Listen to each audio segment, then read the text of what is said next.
All right, here we go. Thanks to Vanessa Van Ness on the other side of the glass. The control board's doing a fine job. It's always going to be quick today to get off the top because we get so much to get to, thanks to Dan Alstrand, of course, who sat in yesterday and did a great job, as always. A reminder, we will have the Premier in studio here between 11 and 12 taking your calls. Premier Tim Houston, again, between 11 and 12 taking your calls. So get your phone fingers dialing ready to go, folks, because it's always a popular segment and always lots of reaction when the Premier's around, and as there should be. And also, Steve Murphy joins us between 10:30 and 11. You all know Steve Murphy, of course, CTV longtime anchor and now a special correspondent, analyst, commentator. He'll join me between 10:30 and 11. And then, again, as mentioned, the Premier, Tim Houston, and all kinds of other things as well today. So thanks so much for tuning in and listening. We got lots and lots to get to. So joining me just for a quick update on the CUPW situation is Jim Gallant, CUPW negotiator. Jim, thanks for joining the show. We appreciate your time. Thanks for having me on, and I'm sure Steve Murphy and Tim Houston will be upset that I got the breaking news. All right, what is the breaking news? We received offers yesterday from Canada Post, and as you can imagine, they're not small books. We have two bargaining units. There's about probably 750 pages of contract language that they sent over, and when we knew that was coming, or at least they had told us it was. So we had put to them yesterday morning that we were going to give them we would give them the opportunity to call a truce for 2 weeks to allow us to read these documents, and then beginning some more intense bargaining on those subjects. But Canada Post has refused to do that and is forcing whatever is going to happen basically to happen in the next 24 hours, because at the end of the day today, we are in a legal strike position and they are in a position to walk out. Okay, so tell us about what they're offering. What they've come up with in some ways. What's the offer look like? They added 1.5% on wages. And I want to tell you that I haven't had an opportunity to read all of what they've sent. It's 750 pages, but that would be if you considered a highlight, that would be a highlight, because the rest of it, basically, they're emboldened by this report by the Industrial Inquiry Commission. Basically, they're asking to gut our collective agreement that we've had for 60 years. And basically reinvent our collective agreement, where they would not be able to do this under binding arbitration, but that's their plan. And obviously, you can see the pattern. The minister had ordered everybody back to work and put binding arbitration in place, but with us, he didn't do that, and we didn't want to be ordered back in any way. But he made it so there's no solution, and now the solution is to either go on strike, be locked out, or sign a collective agreement, I guess, that doesn't make things better for postal workers.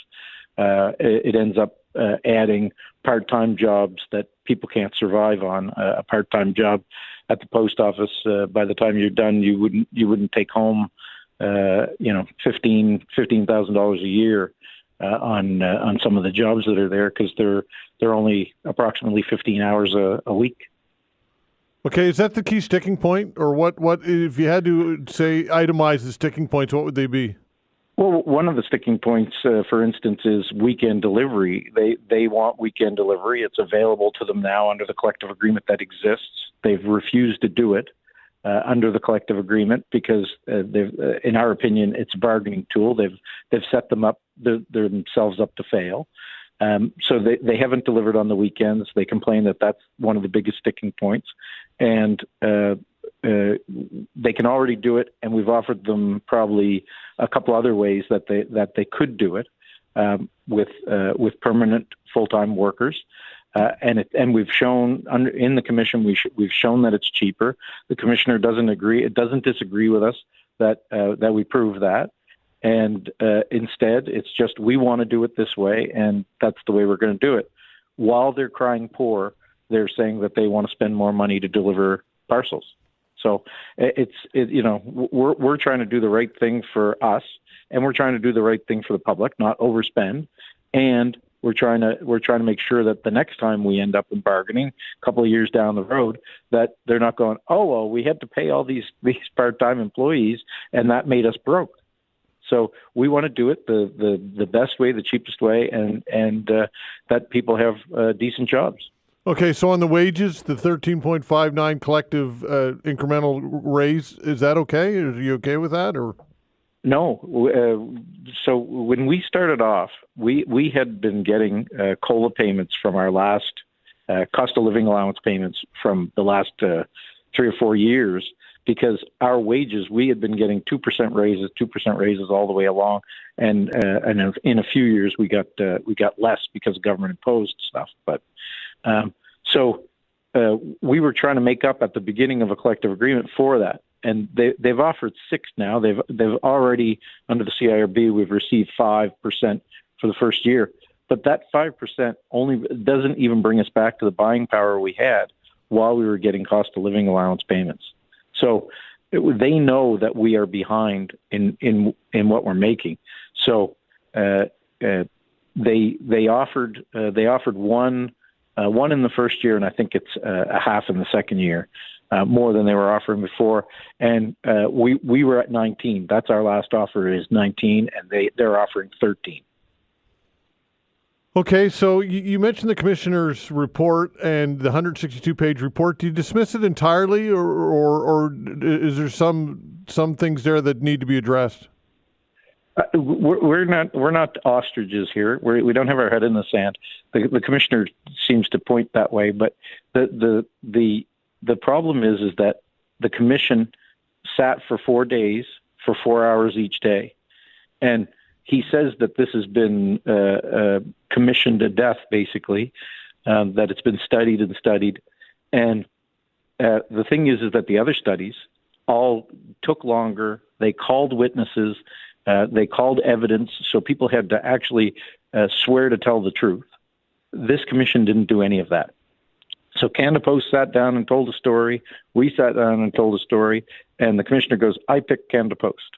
In that, there were almost 900, I think it is, submissions from municipalities, First Nations, charities that are affected by Canada Post, businesses. He dismisses all of them. It's around page 100 of the report.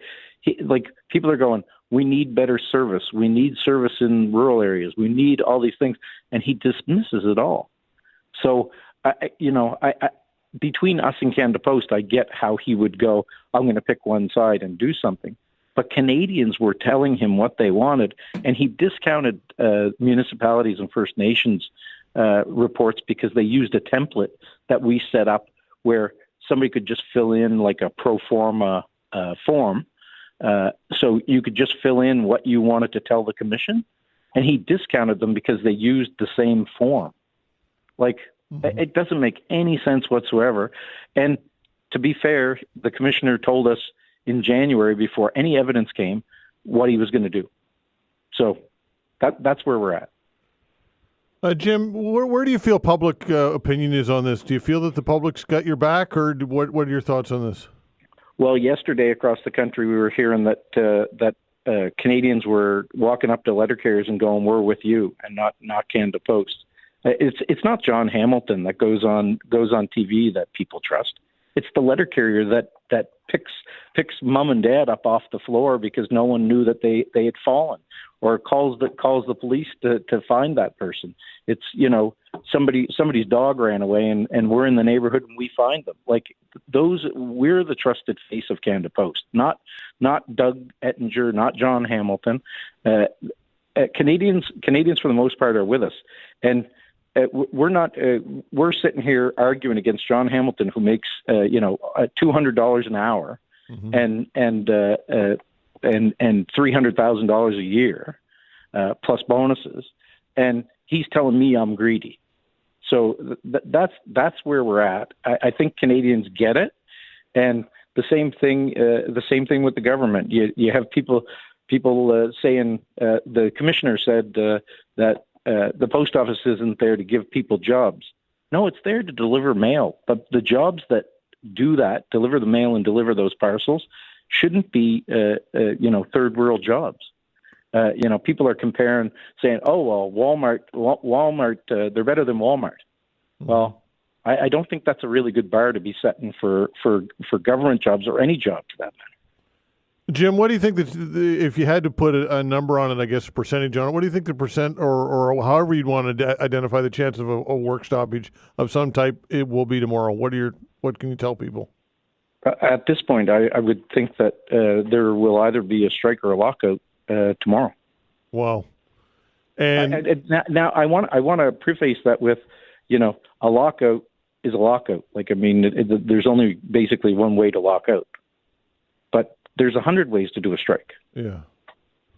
Okay, so I don't want to scare people. Right. So I guess and you wanted 2 weeks, and they've said no to that, right? That's right. And they say basically we want to fight now. Yeah. That in their press release that's what they're saying, and they also say that we wanted the 2 weeks so we could read their document. We'll read 750 pages and have a legal opinion, or a pseudo legal opinion probably by the end of the day today. It's 750 pages. That's a pack of paper and another half pack of paper. Like we're not sitting around doing nothing. And in between, I'm doing shows like yours, and I'm one of the negotiators. So, we're going through it as fast as we can. We're keeping people informed as much as we can, and by tomorrow or maybe even later today, we'd be ready to sit down and go, page 64. There's a problem here, but they don't want to do that. Yeah. They are emboldened. It's May. It's not December. It's like stopping an NHL strike during the playoffs and saying you're going to get to go on strike in the preseason. Christmas is our playoffs, and the government took that away from us, and now Canada Post is in the best position they ever could be. It's May. People are opening up their cottages, and now they have Bill Kaplan's the commission's report, and they are emboldened to beat up postal workers. Okay, Jim, I appreciate your time. Thanks so much, and we'll keep in touch. All right, thanks very much. All right, take care. Jim Gallant, CUPW negotiator. All right, joining me here in studio quickly for a chat is Duncan Robertson, Senior Policy Analyst at Nova Scotia with Canadian Federation of Independent Business. Duncan, that's not good news for you guys, eh? No, not really what we wanted to hear with that. I was hoping he was coming on to say they were going to agree to that agreement, but unfortunately not, and it's coming at a very difficult time for small businesses still. Yeah, what's this mean for some small businesses? Well, during the last strike, we heard from our members that around 8 in 10 across Canada use Canada Post. So they rely on those services. So if they are going to go on strike, they're going to lose those services. And on top of this, small businesses are going through a very uncertain period. When we look at data from Nova Scotia, our membership certainty in the long-term and short-term are at abysmal levels, long-term below what we saw during the pandemic. So on top of all that, a possible supply chain shock is going to impact a lot of businesses, and they're going to be feeling that. And what else? For a lot of them, there's no alternative, right? To say use Purelator or whatever, that's not a go, right? No, and it is a low cost alternative, but again, they use it for like promotional material, so that's letters, etc. So that goes through Canada Post, but also looking at business to business interactions. So businesses often paying each other with paper checks and invoices going through the mail. So strike means that's effectively stuck, impacting cash flow. So that's going to be a concern as well. And then, of course, there's just the overall retail shipping. And when you think about the amount that small businesses use Canada Post, they're one of their last profitable customers. So we really want to ensure that, we don't want the strike to happen, period, full stop. But if it does happen, we do want to see government use all the legislative tools in their toolbox to keep services running, particularly for small businesses, and enact some of those emergency reforms that came out of that report. All right. So how much money might this mean for small business and collectively here in the region? Do you have those numbers? We don't have that specifically. It depends on what the business does and how they operate. But I think end of the day, there's going to be some impact for small businesses, small or large, which is a concern, of course. And I think that the big focus needs to be getting Canada Post solvent. They are losing quite a lot of money. I think over the past 9 months, they've lost $843 million in an operating deficit. So that's not a good state. So that needs to be taken into consideration. And again, we really don't want to see small businesses impacted at a time where many are really uncertain of the next few months, and adding to a supply chain shock is just the last thing that small businesses need. Right. So the idea that figured out and use alternatives, again, we've already asked this question, but that's a non-starter, right? I would assume. For small businesses, when it comes to the regular postal delivery service. Yeah, I mean, many, if they had the chance, we're telling our members to try and find private alternatives. If they haven't yet, it's probably going to be too late, unfortunately. And again, it's definitely going to have an impact ramping up the summer, et cetera. So it is going to have an impact, and we're very concerned about that. And again, we hope that the parties can come to agreement in the next few hours. Yeah. And hopefully we get a good result. But again, that strike is going to impact our members in Nova Scotia, across Canada, rural areas as well. We hear about members. I was speaking to one in Cape Breton going to be impacted, right? Yeah. So it's going to have that impact. Yeah, that on top of tariffs and on top of, the pandemic, and on... You could go way down the list, right? It's just done one thing after another for small businesses. I mean, the past five years, right? Pandemic, inflation, tariffs, uncertainty, and then on top of that, a shock. I mean, this happened, 6 months ago? Maybe not even. You already went through this before. Yeah, and that costed our members small businesses collectively across Nova Scotia, or across Canada, $1 billion. Right. So that's a significant impact, and that was only 32 days. So taking that into consideration, this needs to be, fixed quickly, and hopefully we don't end up in that strike position. Unbelievable. Duncan, thanks for coming in. We appreciate your time, and we'll do it again, my friend. Anytime. All right, take care. Duncan Robertson, Senior Policy Analyst for Nova Scotia with the Canadian Federation of Independent Business. We'll be back.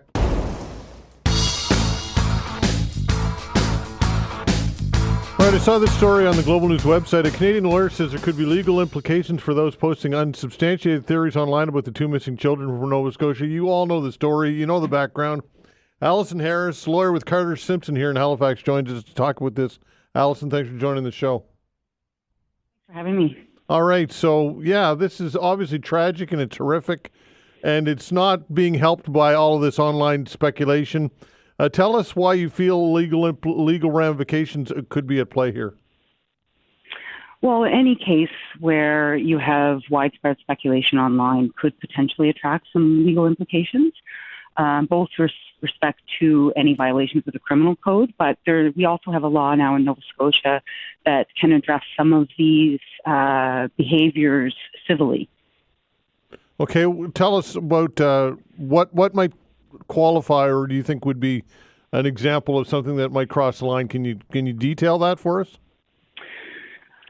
Well, without seeing specifics in front of me, generally there's the Cyberbullying Act prohibits communications that could be considered threatening or intimidating, disclosing sensitive personal facts, impersonating others, things that would be considered harassment.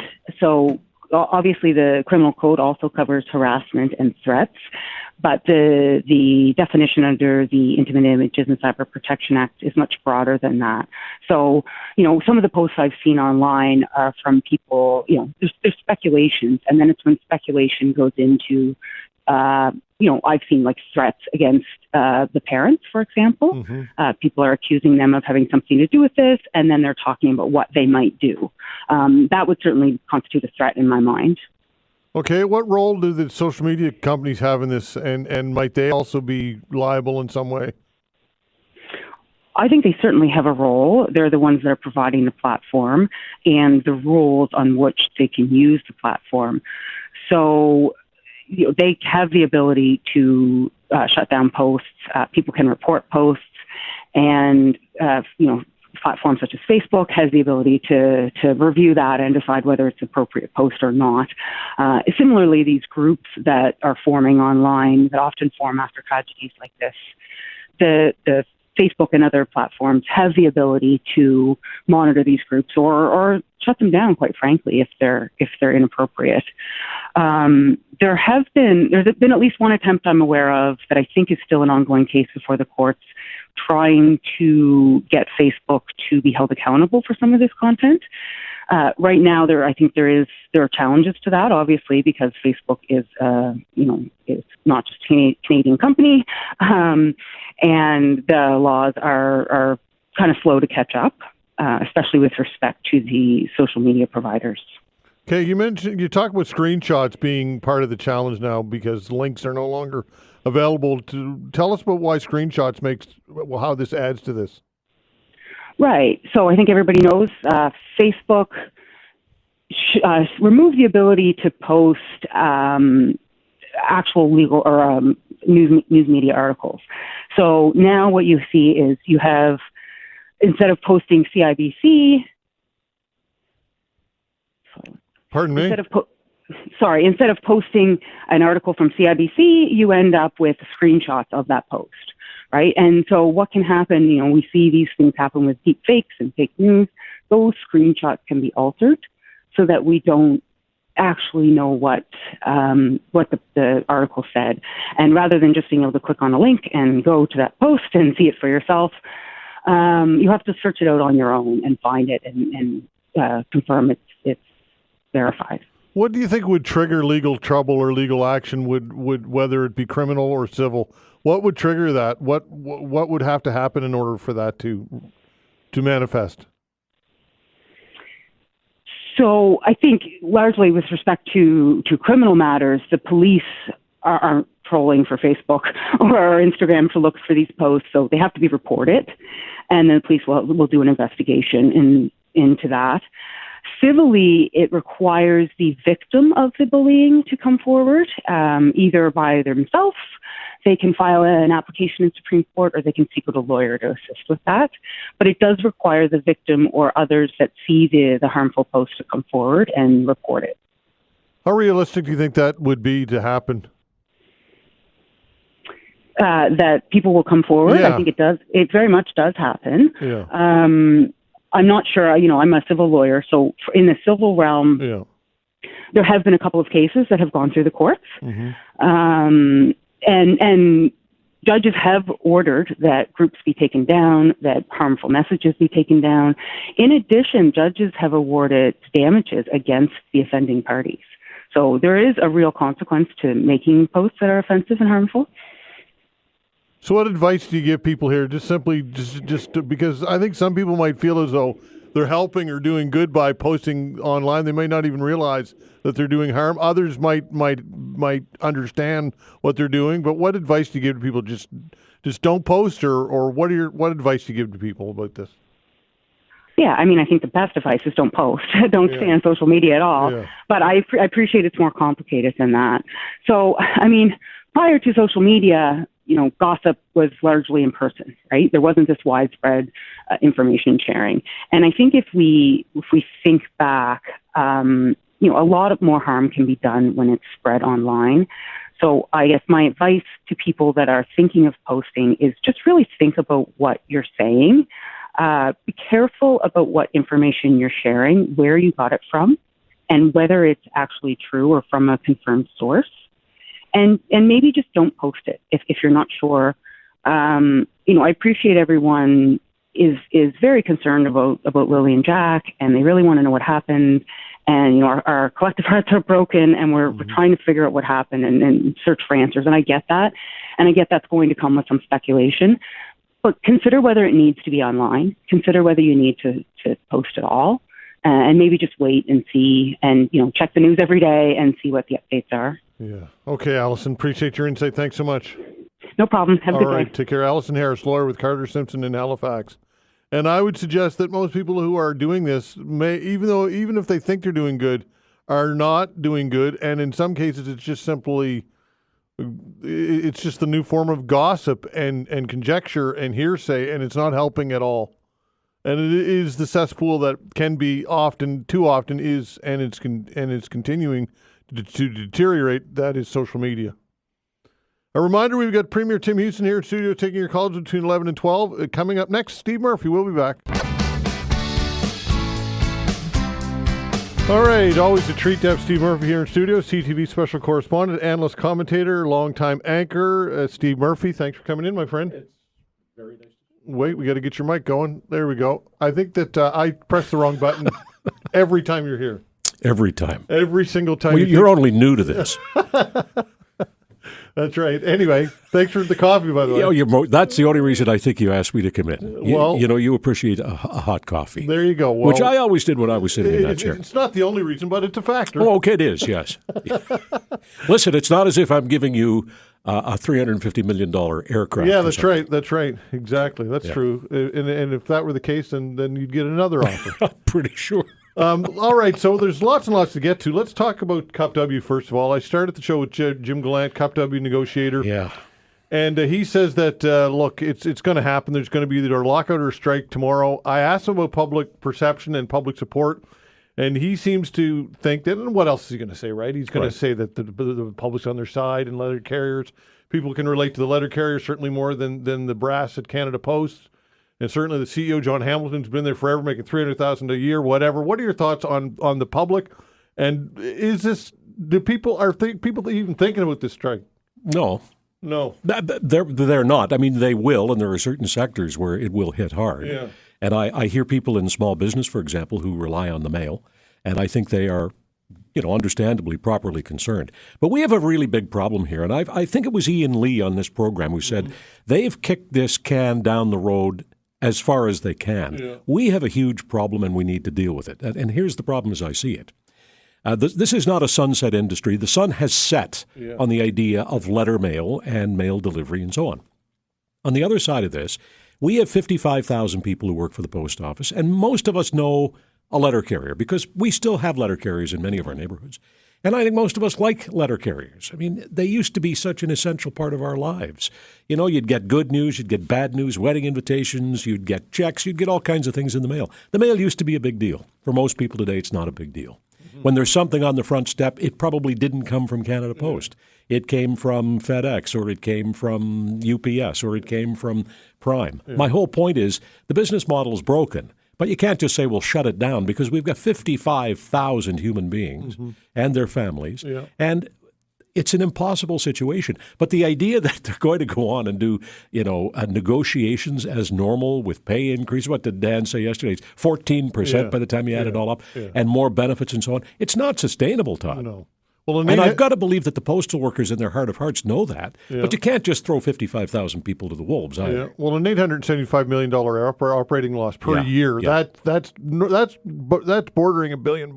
Yeah. Well, it's something in the order of I did the math, I think it's about $135,000 an hour. Yeah. So while you're on the air here today, the post office is going to lose $500,000. I mean, it's not sustainable. No. So we need to have a coherent discussion in the country about what we are prepared to have the Canada Post Corporation do for us. Because there are communities, and I'm thinking principally of isolated to northern communities, that still rely on the mail. So it's not as if we can just say, well, we're not going to do it.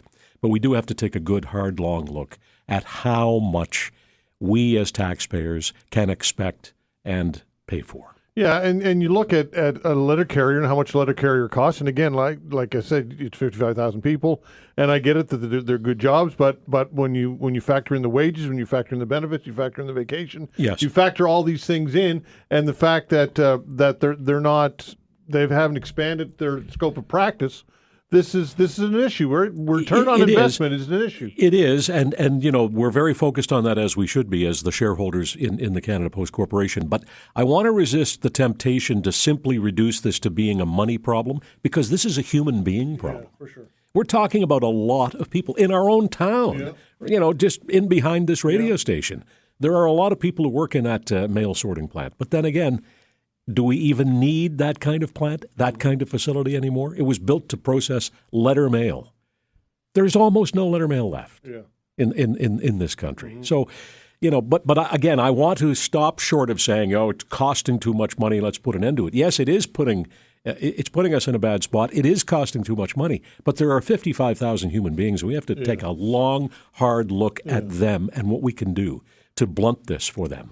And expanding, as I mentioned, their scope of practice, if that's the right term, or what they do, banking and whatever. Do you think that there's any life in that, or any future in banking or whatever? Well, in some countries in the world, the post office does do banking. In Italy, for example, they've got ATMs. It's When we were there, we used the post office ATM. But it seems like a desperation move at this point, because we've been talking about this problem since I was doing talk radio. And then, of course, after that, the Canada Post Corporation went through a period when it did balance the books and business was good.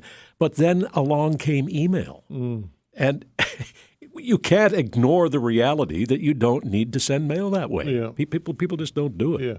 The charities are in some cases the most impacted by this. And, they are. And that's tough, right, for it is charity? Tough. It is tough. Yeah. You know, charity, and by the way, I'm one who believes that a lot of what we get from charities may be redundant and unnecessary and wasteful. But when you talk to the people who run the charities, they still get a good return on traditional mail when they do a solicitation. Yeah. Now, it's not very much in terms of percentage points. I don't know, they get 4 or 5% back, but it's an important revenue stream for charity. So again, yes, they're going to have to take a look at alternate ways to get out the message. But again, my concern is for the people. Yeah.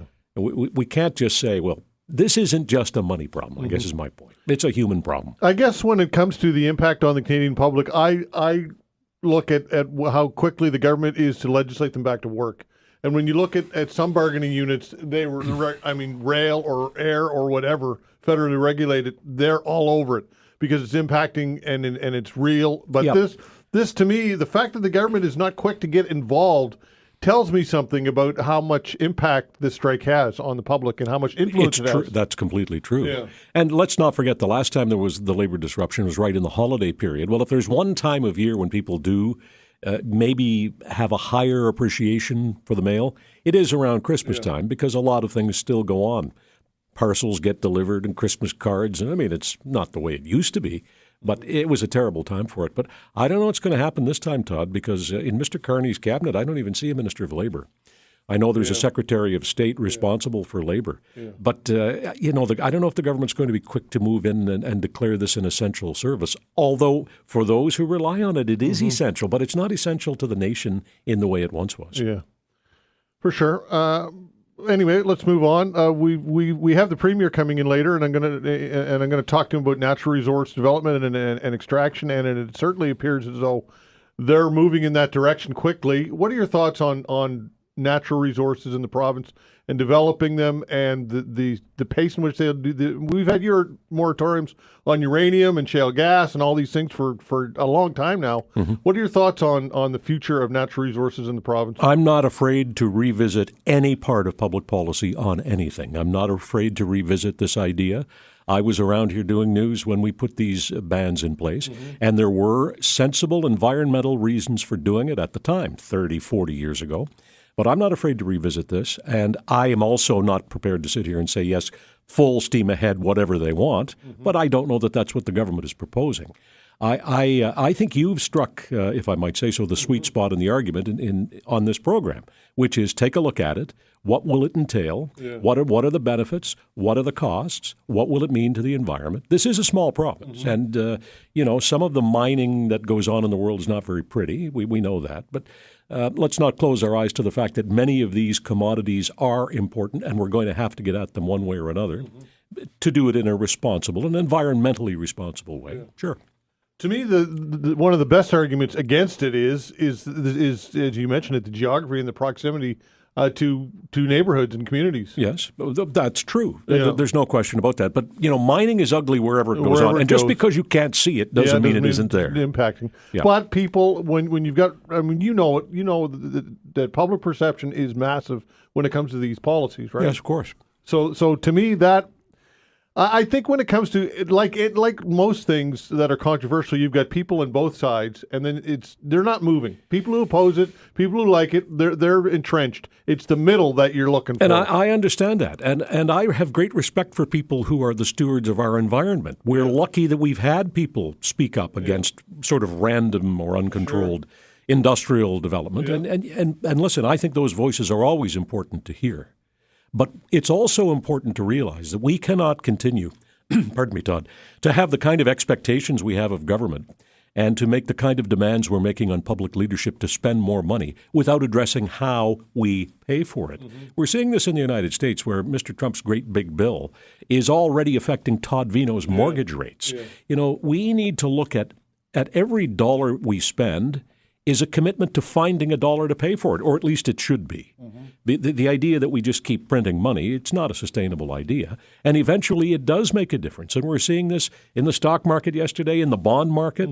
The idea that you're going to spend money willy-nilly and do nothing to try to find new revenue sources, that's not a responsible idea. Do you think that the public out there, that for the most part hears this and they become almost desensitized to big talk about deficits and debt spending? I mean, back in the day, that was a massive issue, balancing budgets. If you didn't balance a budget, that could cost you politically. I don't know that it does anymore. It does. It all comes down to to use a shop-worn cliche. It's where the rubber hits the road. When it begins to affect you, then all of a sudden it matters. When government has to cut some service or some program that you rely upon, then clearly you think, well, wow, we have to do something to sustain my program. So, sure, I think a lot of people are pretty desensitized to it. It's big money, but the idea of deficit is not hard to understand.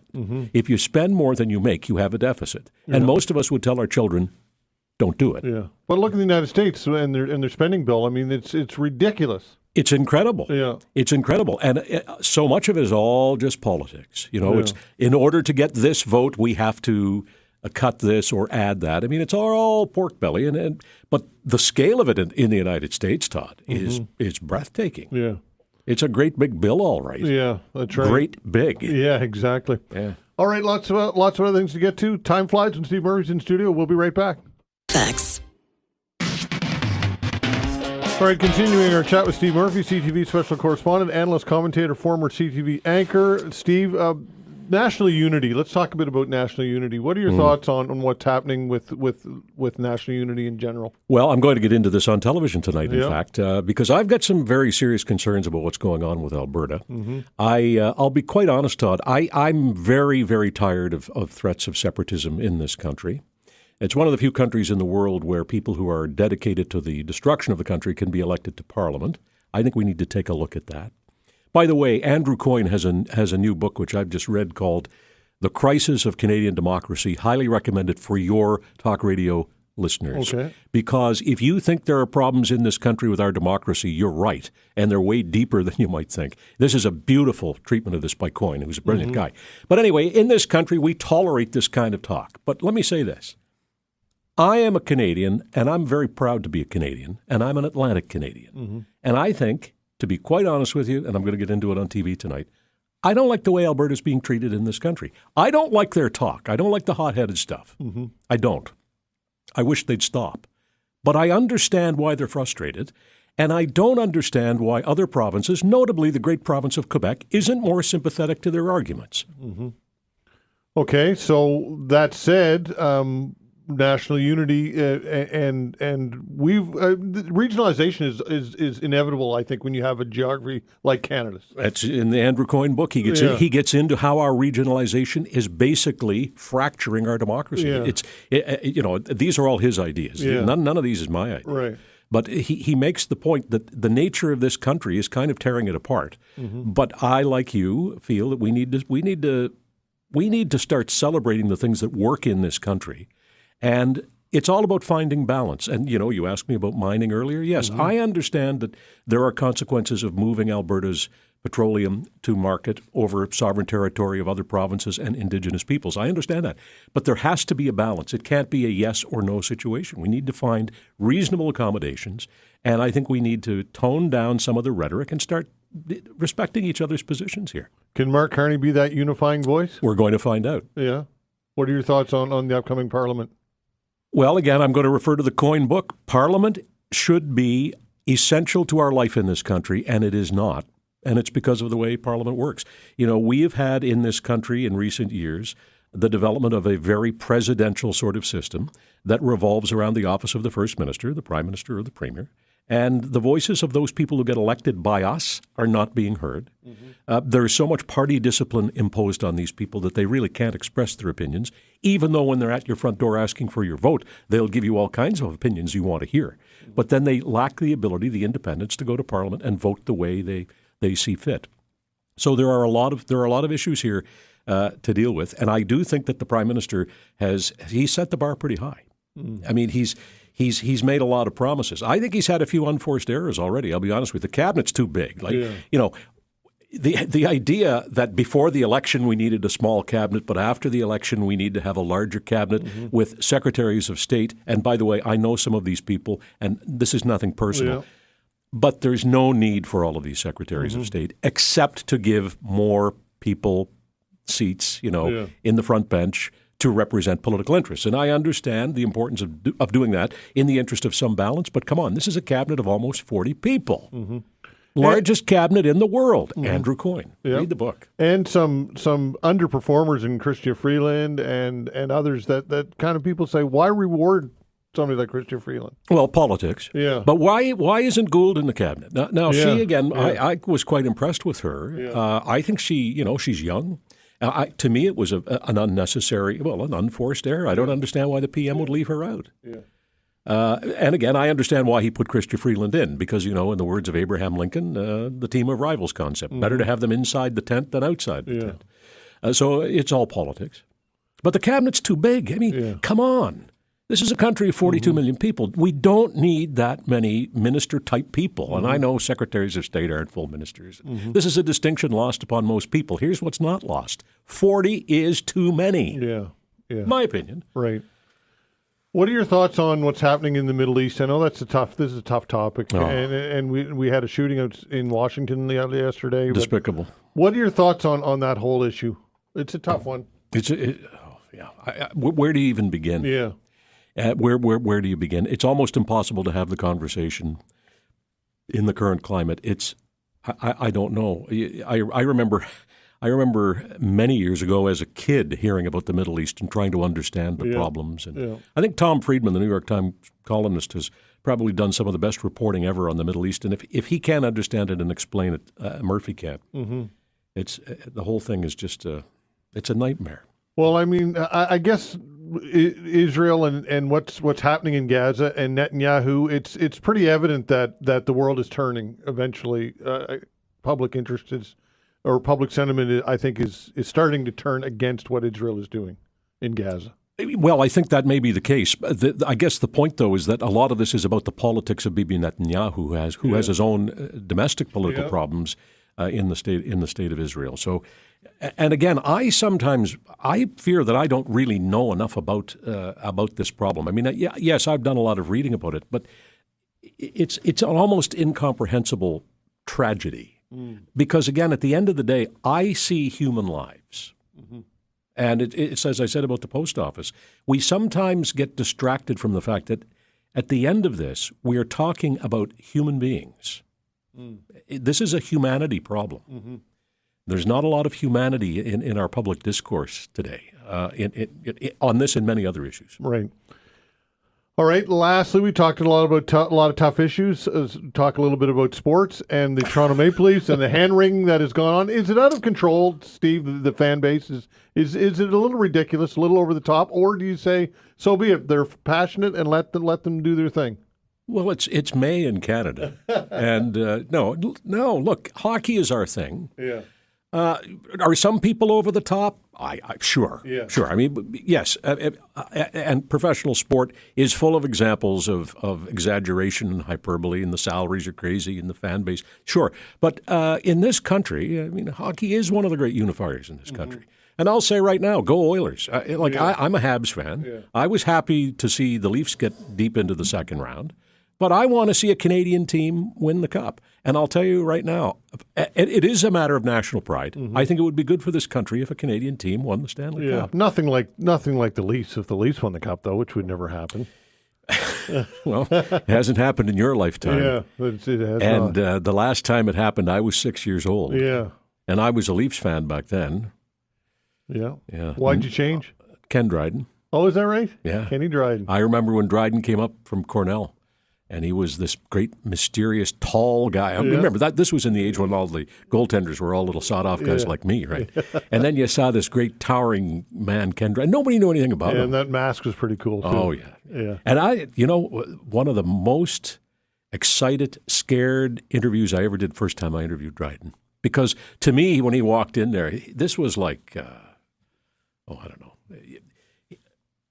like a god, Yeah. to a kid. And I don't wish to be indelicate calling him a god, but right. he was just larger than life in every respect, and he is a huge guy, right? And an intellectual giant as well. Oh, very bright guy. Yeah. The Game, his first book, probably the best.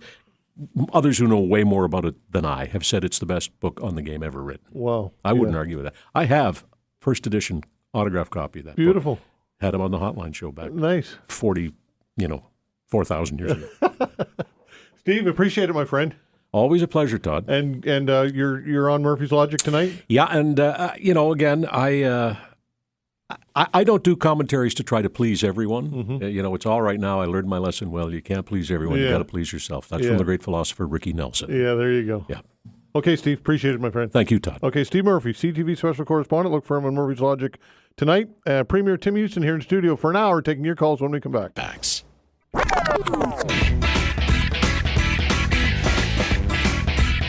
All right, joining me here in studio for an hour to take your calls is Premier Tim Houston. The way to reach us, by the way, is 902-405-6000. If you'd like to get in the queue, give us a call. Be early because it always gets busy when the Premier is in studio.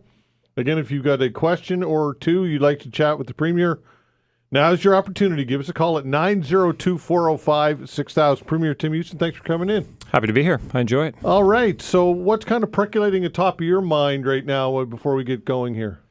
There's a lot going on in the world, obviously, Yeah. with what's happening with the tariffs and just the search for new markets and trading partners. Obviously, new federal government. I'm pretty optimistic, actually, about the new federal government. I guess hope springs eternal, maybe, but I do believe, when the Prime Minister talks about nation-building projects, we have some real potential nation-building projects, especially on the energy sector. If we want to change, the future of Nova Scotia, we have incredible energy opportunity, but we need to get it to market. So that's a cable or whatever the case may be in wind and geothermal and solar and even oil and gas too. So we have lots of potential, but we need some support to get it to market. So I'm optimistic there, and just there's lots of moving parts, as I say. Yeah. What about the isthmus? There's a court challenge going forward. Any conversation with the new federal government about funding the Chignecto Isthmus? It's an ongoing discussion. I mean, they knew one of the things the Prime Minister did when he was elected was he went to all the premiers and said, give us your 5 or 6 nation building projects, big important projects, and that's on there for us. I do think it's a federal responsibility. The court, there's a court process going on right now. I don't honestly know how that will shake out. I think we're on the right side of things, but we'll see what the court says about that. But it's a big issue. But there are a number of big issues. So if the feds don't want to talk about that one, I get other things we can talk about. Yeah. So how much of a relationship? Obviously, political partisanship and political cousins and all that stuff. I'm not sure that's how you operate. I think you want to have a good relationship with whomever's in Ottawa, right? Yeah, I think, somebody said to me one time that it's easier for governments to get along than political parties. Yeah, exactly. Because we're all just trying to govern, that's right? So, and I think I've been pretty clear that I'm the leader of the Nova Scotia Progressive Conservative Party. There is no federal equivalent, on the people are sometimes interested to know, if you're a member of the Liberal Party, card-carrying Liberal, as they say, you're a member of the Federal Party and the Provincial Party. It's one party, and ultimately the leader of the Federal Party is the boss. If you're a member of the NDP, a card-carrying NDP, it's a provincial Fed. It's all one party. Jagmeet Singh was the leader of everybody, right? But there is no equivalent. I am the leader of the Nova Scotia PC Party, full stop. I'm not a member of the Federal Conservative Party of Canada. It's a different party. So I don't, in this role as Premier, I'm only focused on Nova Scotians. I'm only beholden to Nova Scotians. I have no other bosses, just Nova Scotians. Okay, 902-405-6000. Again, 902-405-6000. That's the way to reach us if you'd like to chat with the Premier. I was going to ask about uranium, but let's let Robert do it. Robert, go ahead. Yes. I'm Dr. Robert Reed, a retired Halifax ophthalmologist, and among other things, past president of the Canadian Society of Senior and Retired Physicians. And the reason for my call is to introduce the name of a man named Gordon Edwards as an authority regarding the prospect of considering uranium mining in Nova Scotia. Gordon Edwards is the president and co-founder of the Canadian Coalition for Nuclear Responsibility, a retired physics professor from Montreal, and has a very knowledgeable and comprehensive presence concerning everything to do with uranium and its highly reactive byproducts such as radium, radon, thorium, polonium, and so on. And as I speak, I'm now sending you an email which will provide you with the links to 2 videos by Gordon Edwards, and one is just 4 minutes long, and I'll just finish by giving you the contents in about 1 minute. In the first video, he mentions that a major problem of uranium mining is the 85% of radioactivity of the area which is left behind after the 15% of uranium has been removed. The tailings containing these 85% are a major problem. Over the years, over the centuries of the half-lives of these radioactive materials, such as radium, radon gas, thorium, polarium, to name a few. There's the risk of people exposed to even small amounts of these chemicals in the air they breathe, in the water they use, or the food that they eat, may die at an early age by the dozens or even thousands from the various cancers and other conditions that are induced by these chemicals. So a uranium mine could leave behind for thousands of years the possibility of continuing at growing amounts, increasing proportions of the population, slow deaths from the number of cancers and so on. Okay, Robert, in the interest of time, do you have a question for the Premier? My question is, could he and his cabinet look at that 4-minute video plus another longer one that I'm including the links to in an email I'm going to send you in a minute, and look at those as he has thorough scientific knowledge of all aspects of uranium and the dangers from the tailings from the mines to the power plants and nuclear weapons, plus finally the radioactive waste and the problems of disposing of that. So, okay, Robert, let the Premier respond, please. Thanks. Okay, Robert, the Premier wants to respond to you. Okay, thanks, Robert. I appreciate it. I guess the first thing I'd say is I live here, my family lives here. We care about the earth, we care about the water, we care about the air. We're Nova Scotians. We're all kind of responsible people. But we had a ban on uranium, and you have a ban. You don't even have this discussion that we're having here, Robert. So we've lifted the ban. We'll have adult discussions about what's possible. I know uranium is mined in all kinds of places, including all kinds of places in Canada. So technology changes, the world changes, and we need to be open enough to have the discussion about what is possible. We can't just say, no, we're not going to talk about it, because I think when you look at the world today, and certainly I've been pretty frank about the situation here in Nova Scotia. There was a study that I saw that looked at the GDP per capita. That's kind of the measure of the economy. How's the economy doing? And the study looked at the GDP per capita across the 50 states, because there are only 50, and 10 provinces. It didn't include the North, but it looked at 50 states and 10 provinces, so 60 jurisdictions in North America, let's call it. And if you look at GDP per capita, you'd see number 1, New York State, number 2, Massachusetts. You look down the list, around 15, 16, somewhere in there, you'd see Alberta, the first province to show up. Mm-hmm. Keep looking down the list. Mississippi, Alabama, keep looking down. West Virginia, keep looking down. 60 of 60, Nova Scotia.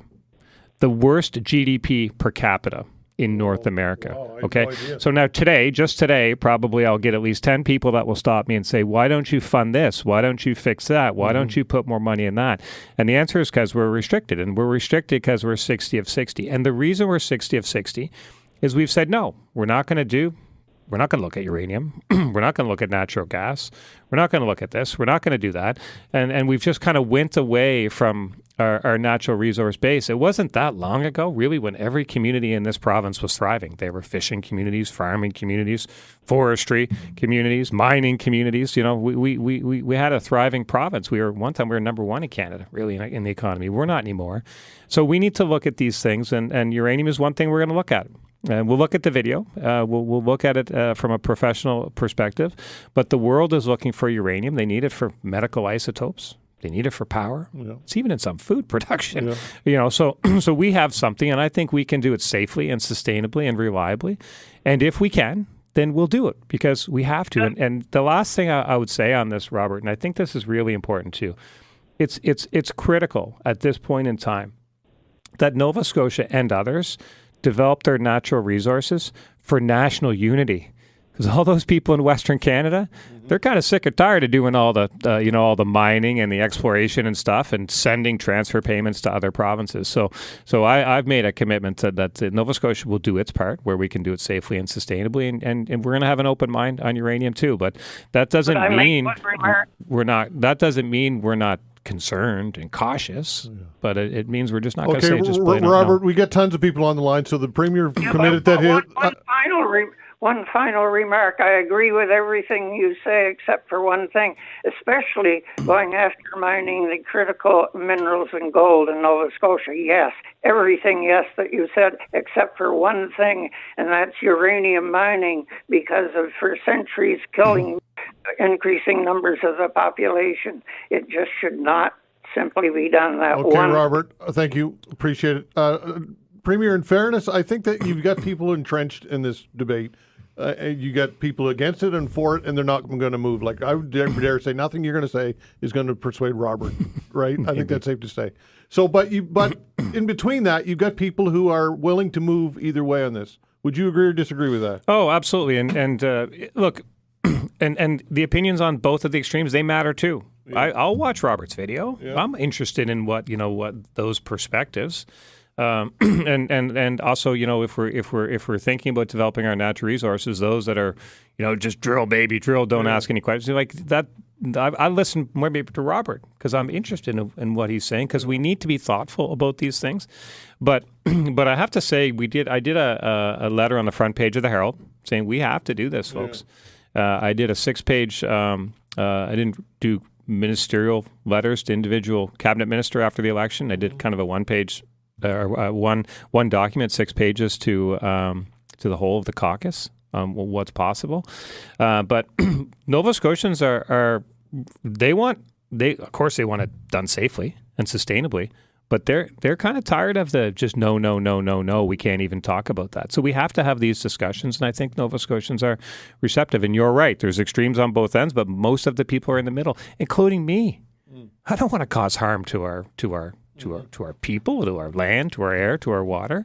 But there are things that are being done in our neighboring provinces. They figured it out. Yeah. Maybe we can too. I guess the size of the province geographically from side to side and the proximity to communities, is that an issue, or what are your thoughts on that? In some instances, maybe. Our geology is not the same as, geology is different in different parts of the province, let alone in different jurisdictions in the country. But, there's a lot of smart geologists in the world, and we can talk to them about what's possible. Okay. 902-405-6000. We'll be back with the Premier. Facts. All right. The Premier of the province, Tim Houston, is in studio taking your calls. 902-405-6000. That's the way to get a hold of us. Again, 902-405-6000. Jim wants to talk about a hot issue, and that's rent control. So, Jim, go ahead. Thank you very much. Greetings, Premier. Very briefly, I am a renter, and I just wanted to say what I think are the 3 key issues, and very briefly, and then hear what you have to say. It's my understanding that rent control, quote unquote, I forget the exact name for Nova Scotia, but there's an end date So I would strongly encourage extending the system after the end date, which I believe will come up during your term. Renoviction is definitely an issue, and it's my understanding that the work needs to be done on this because some landlords make these very mild renovations, but use it as an excuse to kick out the tenant and increase the rent by far beyond the limit. And I guess lastly, it would be I think we need a really good system of dispute resolution. It's got to be quick, and it's got to be inexpensive, and it's got to be done in language that all renters can understand, because right now it takes forever and it just seems to not work. Anyway, I know I'm throwing a lot at you there, but I'd like to hear what you have to say. No, thanks, Jim. And this is a really, really important topic. You're not alone. There's hundreds of thousands of renters, right? There's a lot of renters, and I can't. The stress of wondering is are you going to lose your place to live? That's got to be a pretty remarkable stress. We don't want people worrying about that stress. We want people worrying about other things in life, right? So I feel the emotion and I understand it, and I definitely it's a concern to me. So a couple of things that I think are important for the discussion. So we do have a rent cap in place. For a while during COVID, that was 0%. Rents couldn't go up. The costs went up for landlords. Taxes went up. Power went up. Water went up. All those things. The cap was 0, then it went to 2. It's now at 5. You're right. The current legislation does have an end date, which would be the end of 2026. But so we're mindful of that. We have to kind of find the balance, because let's say it was still at 0, then maybe there's no housing starts. Nobody builds, or they take units off the market because it's just not working for the landlord anymore. They're losing money every month, or these types of things, right, that we're trying to balance to protect tenants, but also make sure that we're continuing to get to the root of the provinces, which is we need more supply. So we've kept extending the date to try to get the supply of units to catch up.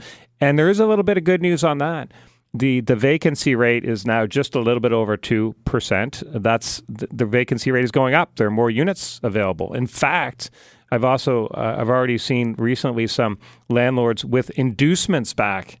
If you sign a 1-year lease, you get a month free. If you sign these types of things, we didn't see those 2 years ago. So the supply is coming on board. Housing starts are up. We put together a housing plan, which said we would need a certain number of units over like 5 years. We're 18 months into that plan, and we've already exceeded the 5 years. So I just want you to know, look, we're focused on this. The supply is catching up, so that should balance the market rents. And then just the last thing I'd say on your last 2 points around renoviction and I guess the dispute resolution, those both fall with the tenancy board. So it's illegal to do renovations. So there is a process through the tenancy board and the dispute resolution. So I take your point of making it work better for both sides. Everyone's complaining about it now. So we are looking at that. But the real crux of the issue is we need more options for people. We need more supply on the market, and that has been our focus. And the plan is working. Okay, it's coming. Fair enough. But I hear you, Jim. 902-405-6000. Let's talk to Mike. Hello, Mike. How you doing today? Doing well. Thanks for taking my question there. Sure. My question is the energy corridors. Is the federal government going to extend them to Nova Scotia, or do you know offhand, or where are they going to stop with those? I hope so, Mike. I hope so. So, Mike, I'm going to let you go. Can you listen over the air, because you're just very loud? No worries. Thanks, bud. Okay, go ahead. Okay, just a correction for Jim there. I think I said the existing rent cap extends in 2026 to 2027. But okay. Mike, look, I hope so. So we do need a national energy corridor in this country. I'm a supporter of Energy East.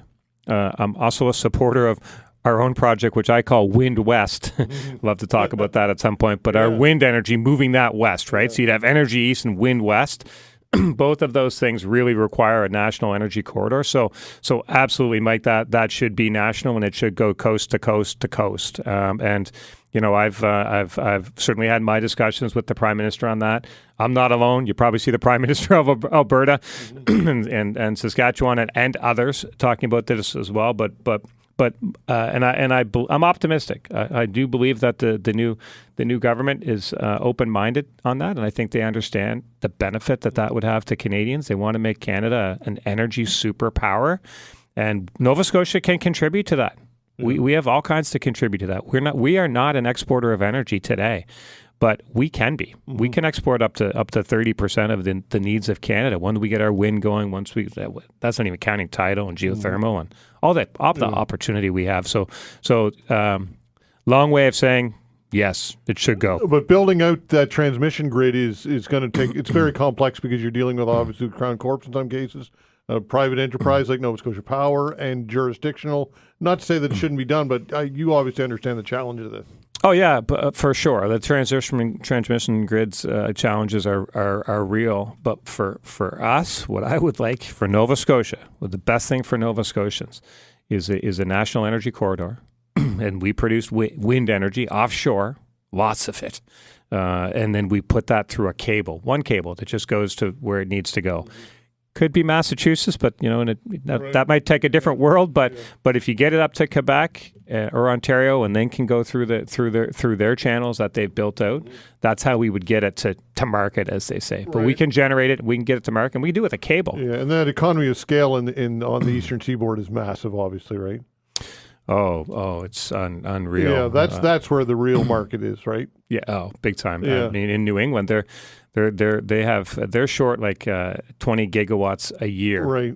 Just for order of magnitude, Nova Scotia uses 2 a year. Yeah. They're short 20. Yeah. But we could actually produce 40 offshore wind. Yeah. So it's a bigger discussion, but it's a discussion I look forward to having with Nova Scotians. But I would just say for today, our potential to be a major part of Canada being an energy superpower is massive. We could be, and imagine what our economy looks like then. Yeah. And geographically, like you said, it makes a lot more sense to go south than west. Well, it makes a lot more sense, but the political climate might need to change a little bit. I get that. But these are long game issues anyway, that's for right? sure. Yeah, that's for sure. And Donald Trump ain't going to be around forever. No, our relationship with the United States is it's centuries old. We've fought wars beside each other. It'll survive this administration. That's right. Okay, 902-405-6000. Give us a call. The Premier of the Province taking your calls till noon. We'll be back. All right, continuing with the Premier of the Province, Tim Houston here in studio, taking your calls, 902-405-6000. Again, 902-405-6000. Peter, hello. Hi, Peter. Good day, gentlemen. How you doing today? We're well. That's good. Premier, the last time you were on, I was talking about getting coverage for colostomy bags, and never heard anything, or I may as well go on welfare to get coverage for it. There's no coverage at all. So. Yeah, I remember that discussion, Peter. So I apologize, but let's do this. Maybe if you get your email to Vanessa, we'll get somebody back out from the Health Authority to speak to you today. But in general, I would say, and this is we have a lot of asks for different things to be covered, whether it's certain medication or necessities of life. Absolutely, they're all important, but we're constantly trying to balance where we can support and where we can do a little more. And as a government, if you look at the budget we tabled, $900 million deficit, right? So I always say we do what we can, then we do a little bit more than we can, and that's how you get into the deficit situation. But no matter what we do, we always wish we could do more. So I'm certainly, I wish we could do more. I hope we can do something. I'd have to get the exact status on whether this particular ask, but Peter, it's I can understand how the impact it has on a person. So let's make sure we get your email, and we'll get somebody to get back to you today. So if you drop that in there, I guess to Vanessa, we'll get that and reach back out. 16 bags, Premier, it's $336. Wow. Yeah. Sometimes, 2 or 3 times a day. That's crazy. Yeah. I may as well go on welfare because it's all covered. Can you explain to me what the difference is between a taxpayer working their butts off every day and people being on welfare? I don't get it. I don't. Yeah, I certainly understand the frustration. I don't know if it's the case that they are covered for people on income assistance. I take your word for it on that. I mean, we could find out, but I mean, but certainly, we want you out there working and productive and having a thriving in this province. So, but that's a lot for sure. That's a big expense, and I'll see what we can find out. And I apologize for somebody not coming back to you last time. Because I'm a long haul truck driver. My wheels aren't turning. I don't make any money. So anything, definitely helps, for sure, Oh, okay, Peter. Send us an email, and the Premier's vowed to get back to you. Thanks. 902-405-6000. Marcel, hello. Yeah, how you doing today? I was just wondering, is there any plans to come up with a plan to compensate the people of Africville, or is that just a dead issue with all governments in Nova Scotia? Because we're watching a genocide take place on TV, and a cultural genocide happened to us. I was just wondering, is that on anyone's radar, or is that just a non-starter?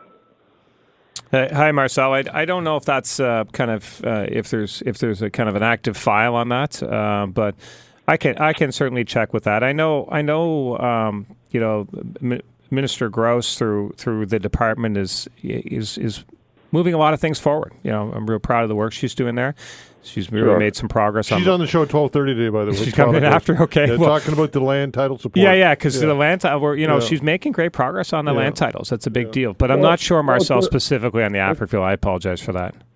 Yeah, sure. Now, land title is one thing, but when a cultural genocide happened to people, and everyone's just like, there's people just sweeping under the rug for the last 60 years. It seems little, and you seem like a fair man. That's why, I'm putting it to you. I was actually had a talk to Andy Fillmore before he became mayor, and he basically said that he would. He said his plans were something about putting housing back down there, and talking to the other levels of government and getting this dealt with for once and for all, right? Because it's a stain on Nova Scotia and Canada's history.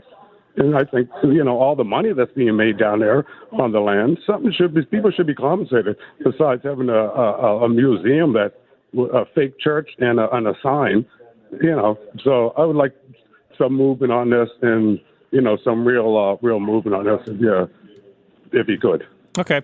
No, I appreciate you raising it, and I'll speak to the minister. And as you say, you spoke to Fillmore, to Mayor Fillmore. It may be it may be there's a role for the city there too. But thanks for flagging it. That's why we come on and do these things. Sure. We hear these issues that plus you love coming in anyway. But I love spending time with you for sure, Todd. But no, this is why. So thank you, Marcel. I appreciate you flagging that one for me. Thanks, Marcel. Have a good day. Okay, take care. 902-405-6000. Mary Beth, hello. Hello, it's Mary Beth here. Yeah. I'm just calling about the family doctor program that was rolled out in late February.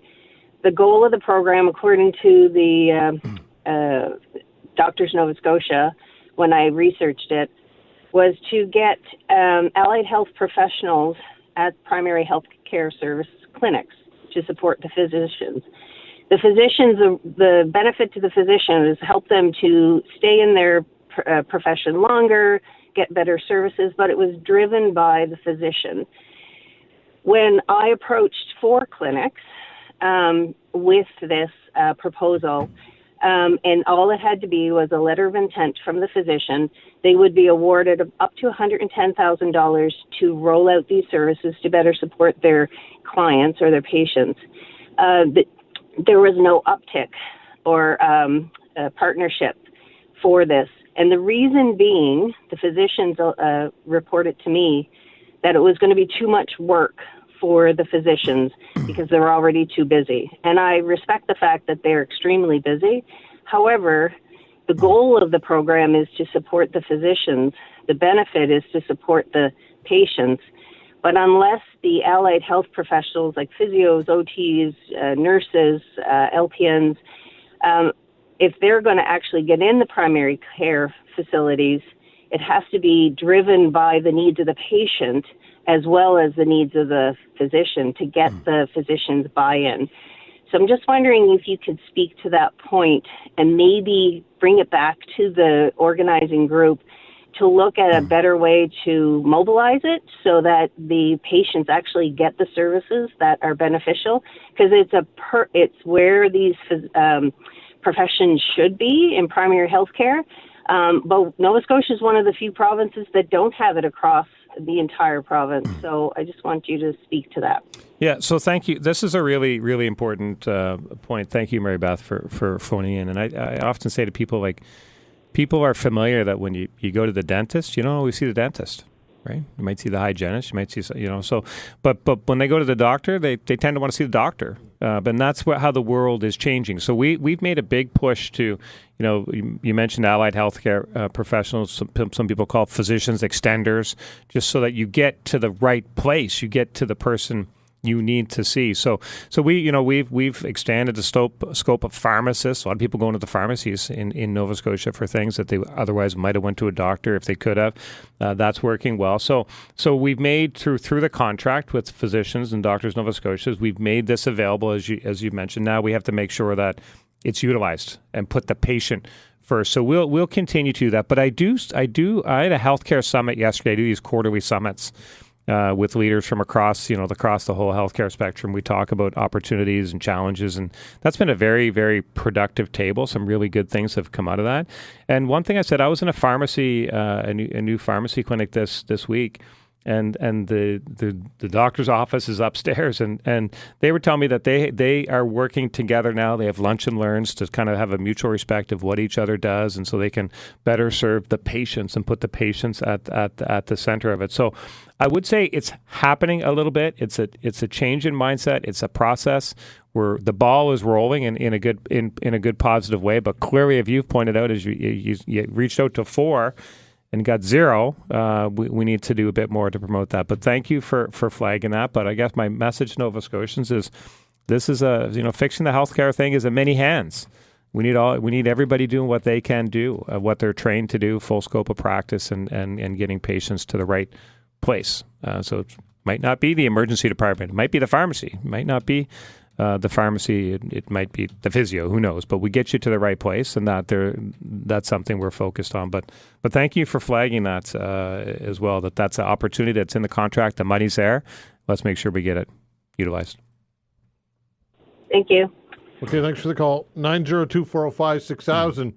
Elizabeth, this is something that is on a lot of people's minds, and I wanted to get you right on. Go ahead, Elizabeth. Yes, hi, thanks. Hi, guys. I want to know your thoughts, Premier, with the Nova Scotia Power situation going on here in Halifax. I received a letter yesterday stating that I am one of the members or customers who have their personal information compromised. The letter goes on to state that it may be my social insurance number, it's my address, possibly my driver's license, my banking information, my, a lot of my power consumption, which is no big deal. And the letter goes on to state that I'm to contact TransUnion Canada, which I did. They go and ask me more personal questions, right, that I'm not sure about, but I need to have this done by a certain date so I can benefit from this protection, from the identity theft.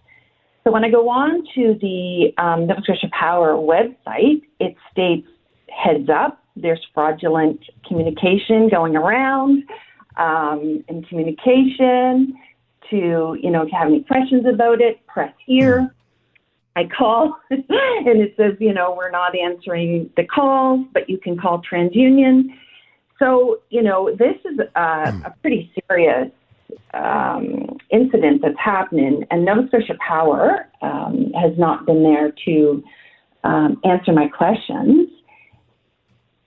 Paying my power bill for the last 30-something years without skipping a beat, without missing a day, without missing a payment. We're struggling these days to purchase food, buy gas. And so my question to them, just to let me continue, is you're expecting me to hold off on my payment Should I hold off on my payments or should I buy milk? Should I hold up, and what is my payment? It's different every month. So I think they need to be held accountable and there to answer the phone. I respect the fact that they are under review. But I pay for a service on top of my power that I consume, and they're not providing that to me. I really feel like the consumer, the public at this state is not accepting, well, you can make payment when we get this rectified without interest. No, you did not protect those items that I gave you when setting up my power 30 whatever years ago. You need to be held accountable for the lack of security that you put in place, whether it be AI, right, or whether it be inside acts. They need to have some sort of a BCM plan in place that this, Okay, Elizabeth, in the interest of time, I want to get the Premier's ample time to respond because this is a massive issue. Yeah. So yeah, I think I could simply respond by saying I agree. I agree. It's we've Minister Boudreau certainly wrote to Nova Scotia Power and certainly has expressed the opinions of the government and my opinions, which are the same as yours. It's really unacceptable what happened here, and they certainly need to be more transparent about it. A couple of things. The ramifications are really wide because it's really people who build a new home and want to get their power hooked up and move into the new home. All that stuff's delayed and stopped, and you got an issue with your power. All that's getting a service person. It's all delayed and stopped, and so it's really having a huge impact on our society. And I'm sure they're kind of working hard over there to fix it, but they need to be more open and transparent about that. In terms of the TransUnion bit, that is one of the credit monitoring agencies. I think there are two in the country. That's one of them. So I do think that people should avail themselves of that service for them to monitor and offer a layer of protection to you that if and through it all, of course, something like this happens, you got a lot of unscrupulous people would send a fake email or something, say, so you just be very mindful. You've done the right things by going back direct to the company. So you're doing the right things. They need to do the right thing too. Right. But there's communication for us to join up with TransUnion, but on their website, they're saying use caution. There's fraudulent documentation being sent out on behalf of Nova Scotia Power. So when you try to speak with them to say, is this letter valid, or is it also another, type of fraudulent document? Nobody is there to answer that. Oh, yeah, they should be there for that. Yeah. Yeah. And when I called TransUnion, I believe the gentleman was he was out of the country. He was in another country. He wasn't able to advise me of that. So, and they're giving you they're giving you a date to have yourself registered for TransUnion. So you have to do it in a timely manner. But at the same time, their website is saying, be cautious of these fraudulent documents. So, the consumer is really stuck. It's a scary time. Continue to be thorough, I would say, what you're doing. Like you just, especially on the emails, if you get an email that purports to come from Nova Scotia Power, I'd be very leery of that, as you are, by trying to call them, and they should answer the call. So no, I'm glad you raised it. We feel the same. Okay, Elizabeth, got to go. Thanks for the call. Thanks, guys. Okay, 902-405-6000. We'll be back with the Premier. All right, time certainly flies when the Premier's here in studio taking your calls, but we'll get time for at least one or two more in here. 902-405-6000. That's the way to do it. Patricia, hello. Hi. I just wanted to speak to the Premier about the parking for the workers and the visitors at the hospitals downtown, because my son works at the hospital and he has a hard time finding parking spots, and now he can't park there because he can get a $500 ticket. Like, I'm confused, and who can park there and who can't park there. Okay.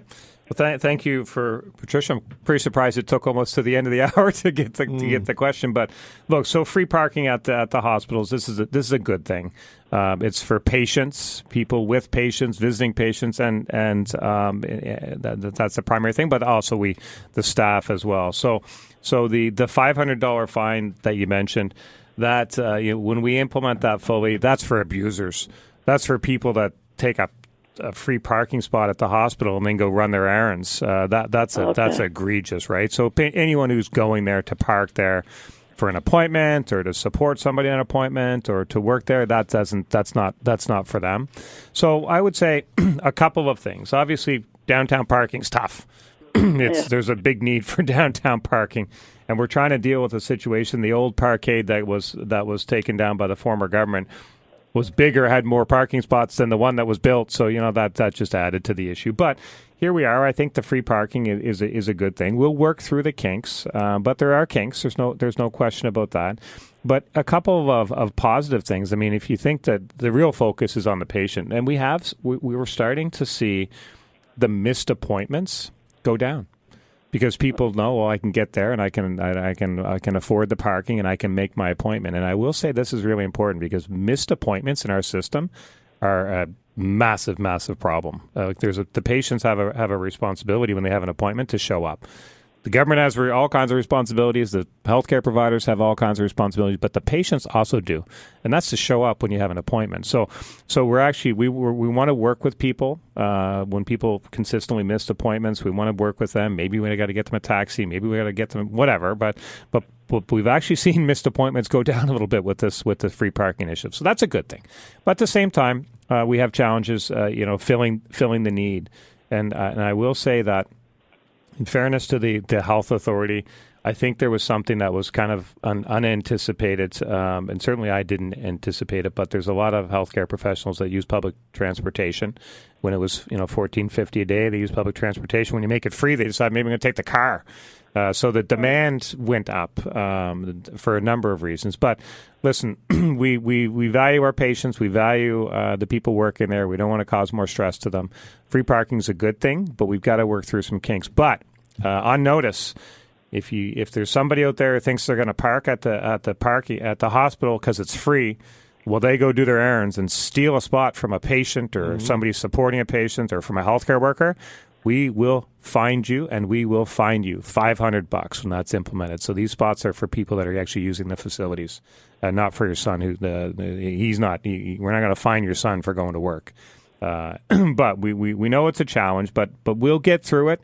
Just like we did with the bridge tolls. A lot of people were upset about the bridge tolls. Now they're gone and people are happy. So we're trying to support people how we can. Take away those little annoyances, bridge tolls, parking fees for people going to medical appointments. But we appreciate the work your son is doing and just hang in there. We'll get through this. Thanks, Patricia. Okay. Thank you. Okay. All right. We're out of time, folks. I apologize. We have tons of people on hold. Lots of people still calling, but we're just out of time. Mr. Premier, thank you so much for coming in. Yeah, appreciate it very much, as always. We'll be back. Okay, we'll do it again. That's Premier Tim Houston. We'll be back.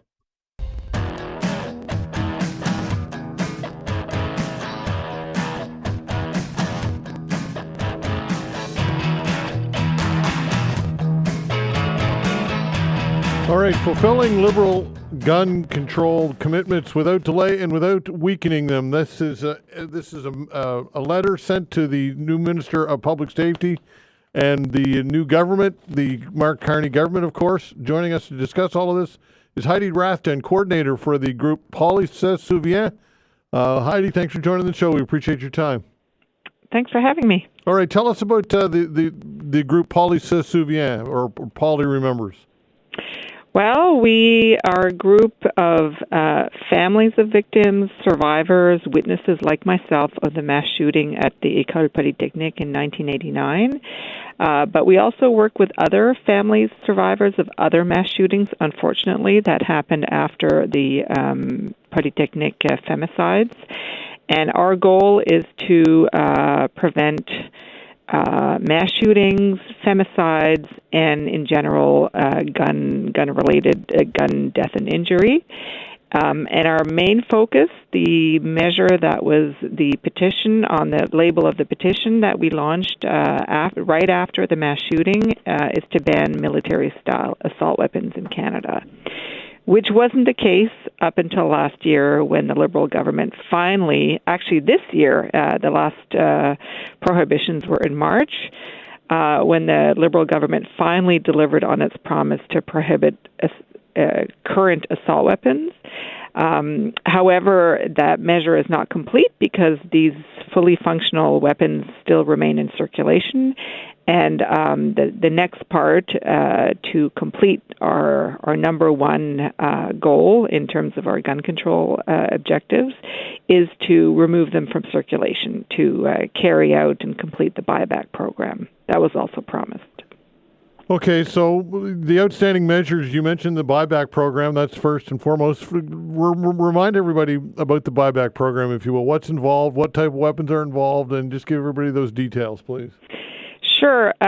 So these are not hunting rifles and shotguns. There's been a lot of disinformation, especially from the gun lobby and the Conservative Party, saying that the weapons that are targeted are reasonably used for hunting. They are not. These are like military-grade weapons with rapid fire capabilities and are actually designed based on military weapons. Some are actual military weapons that are used by militaries across the world. The estimates of how many there are vary. The government says there are over 100,000, maybe 150,000. The gun lobby says there's a lot more. But in any case, there's about 2,500 models that have been identified and prohibited.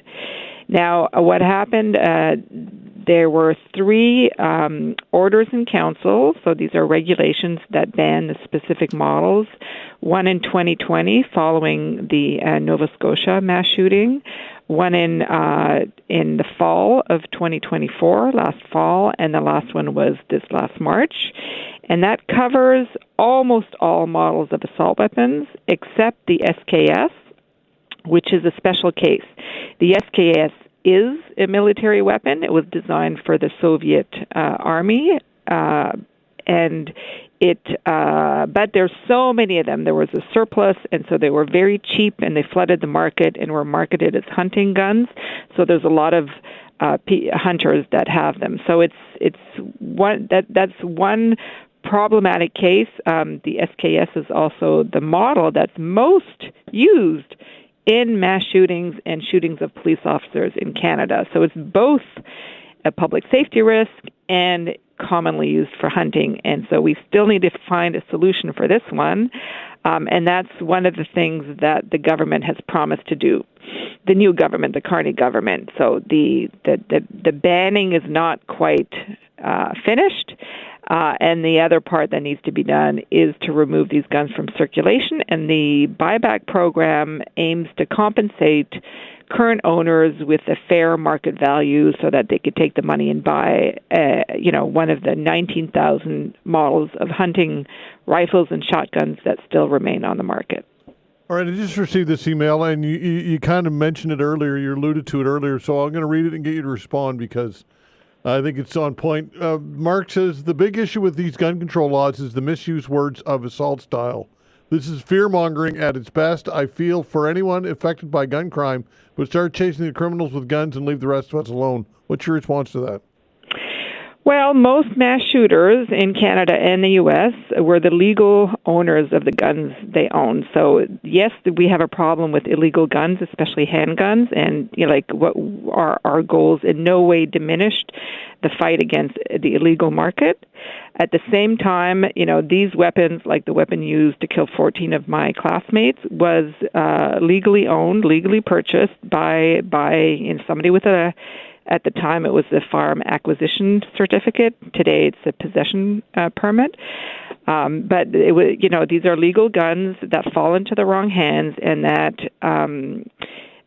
have so much potential destructive power that they're just not justified to be used, for recreational purposes.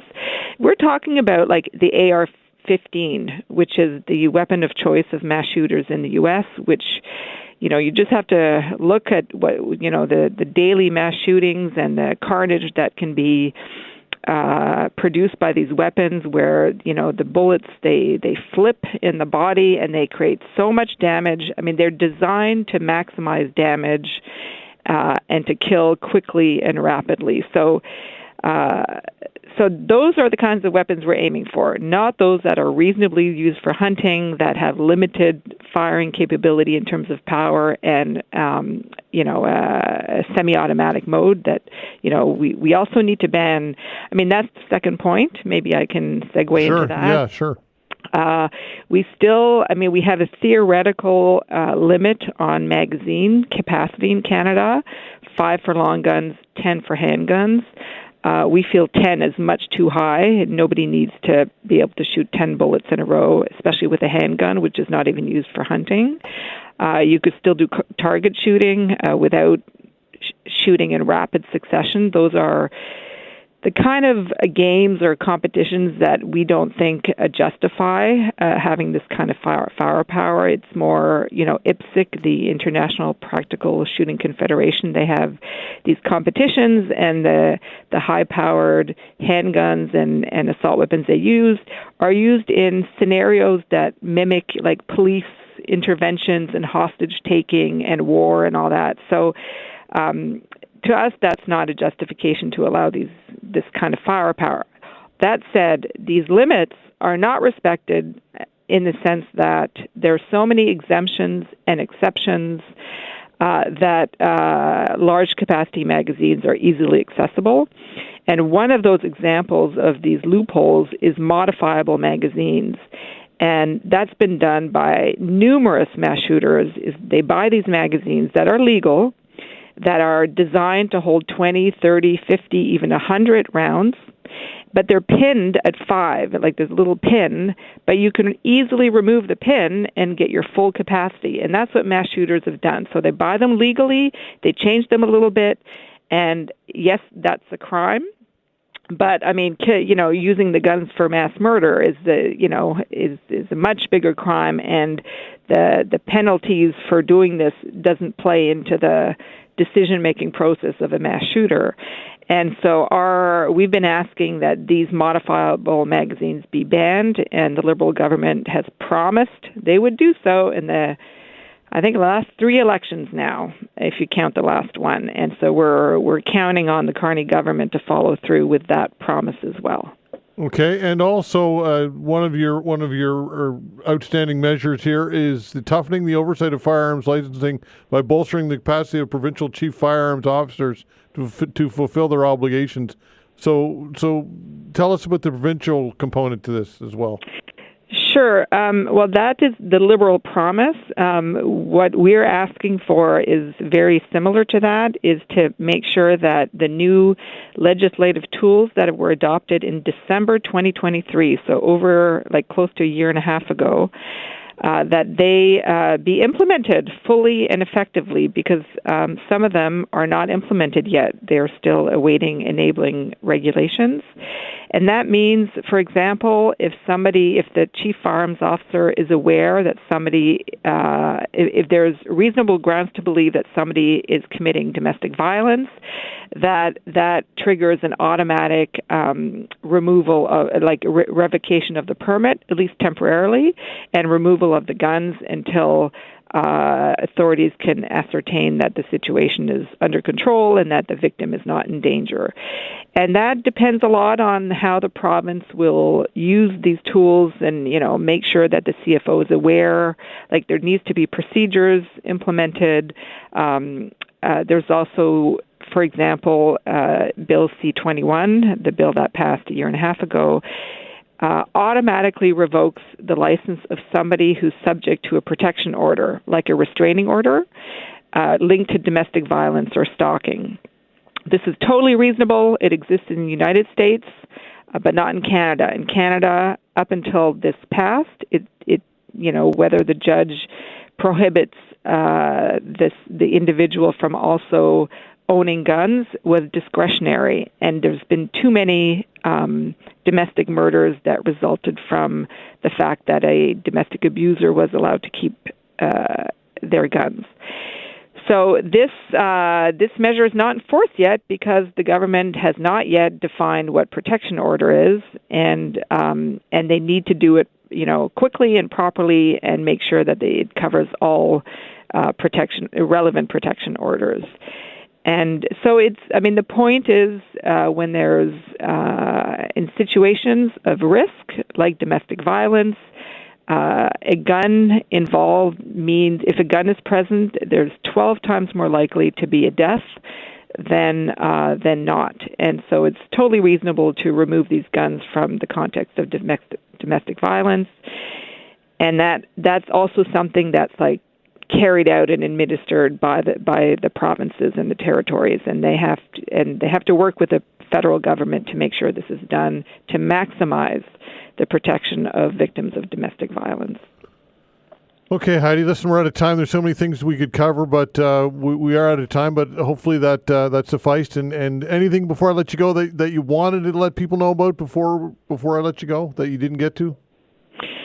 No, but I will reiterate that it's important for your listeners to understand that, contrary what our opponents keep saying, our group and the groups we work with, our partners, doctors and women's groups and youth groups, are not out to get hunting guns we're not against hunting. We're talking about very specific weapons that are not reasonably used for hunting. Those are the ones we want banned, and all other ones need to be subject to basic controls to protect potential victims and make sure these guns aren't misused or fall into the wrong hands. Okay, Heidi, appreciate it. Thank you so much. Thank you for having me. All right, take care. Heidi Rathjen, Coordinator, PolySeSouvient. I saw this story on the CBC website. No solution in sight for Nova Scotia workers owed thousands of dollars by former employer. We'll discuss this when we come back. Facts. This is your before and after story. Instead of imagining a rewarding career in medical imaging, Southeastern College can actually take you there. Prepare for a career in ultrasound, radiology, and X-ray technology with hands-on specialized training, simulations, and real-life experience with the latest imaging technology. You'll be ready to play a vital role on any healthcare team. Transform your life by helping others. Southeastern College. Your future is bright. Visit scc.edu to get started.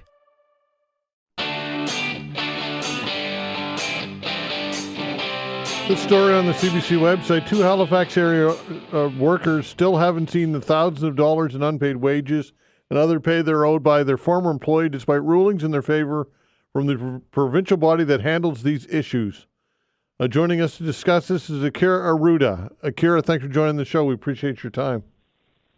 Thanks so much, Todd. And thanks so much for taking interest in my story. Absolutely. So tell us your story. I guess it's a good place to start.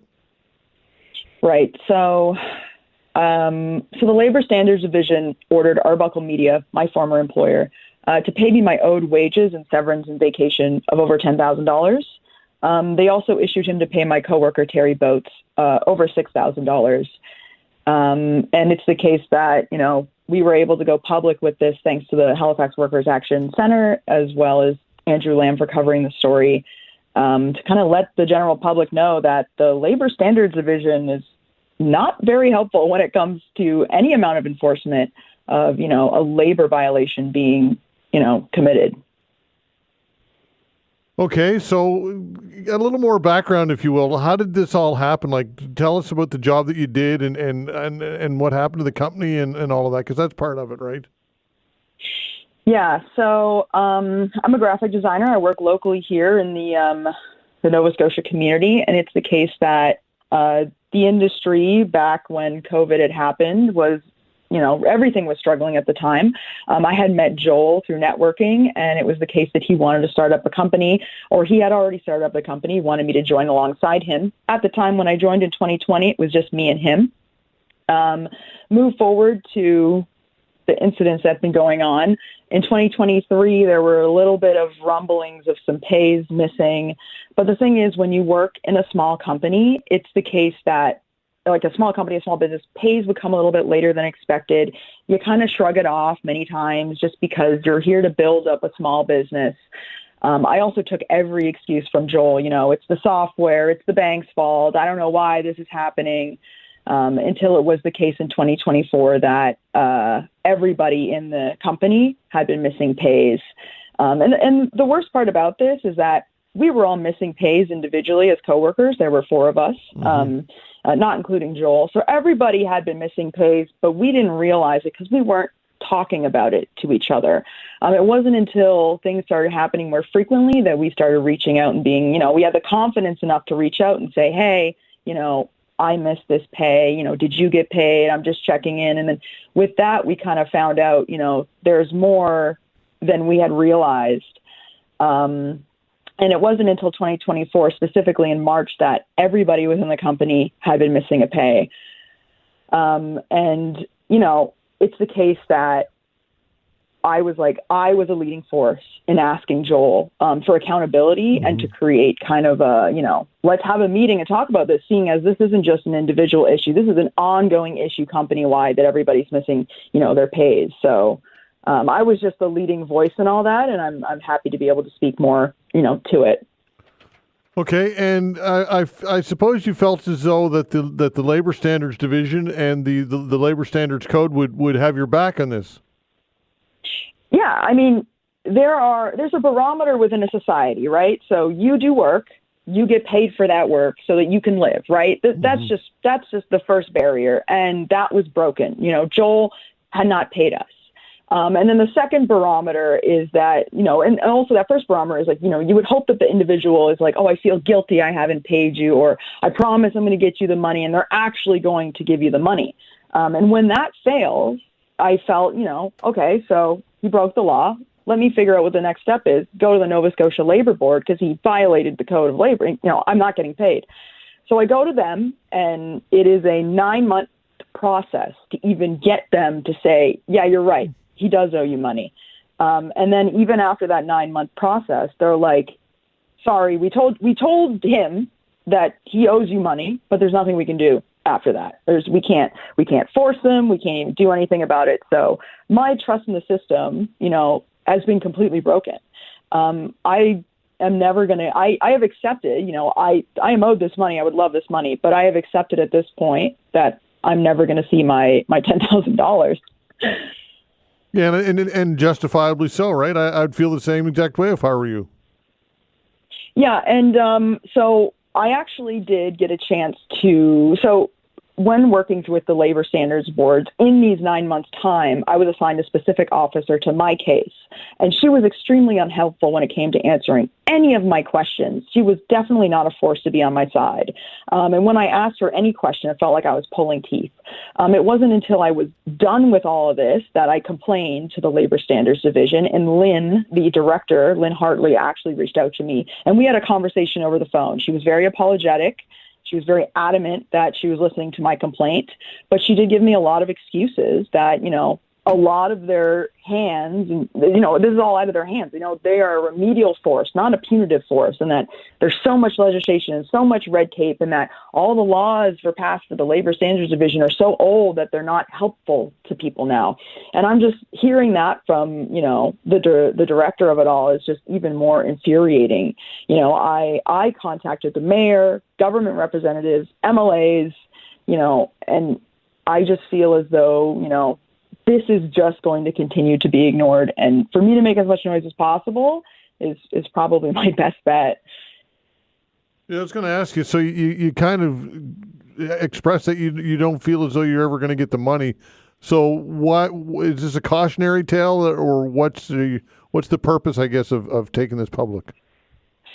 Well, the purpose of taking this public is that with the Labor Standards Board telling Kevin Joel Arbuckle, like, hey, you owe these people money, and then he can just simply not do it and ignore it. Yeah. And then there's no consequences for his actions. It goes uncollected. Nothing happens. And nobody knows about it. This isn't even made public. I had to come public with this. I don't want him in the community preying off of other people and thriving off of scamming other individuals. There could be anybody else in a situation like me. I just think that it's not healthy for the community to have people like him. And to quote the great Jesse Pinkman, is just, he can't keep getting away with this. Yeah. Always like is that a Breaking Bad reference? It is.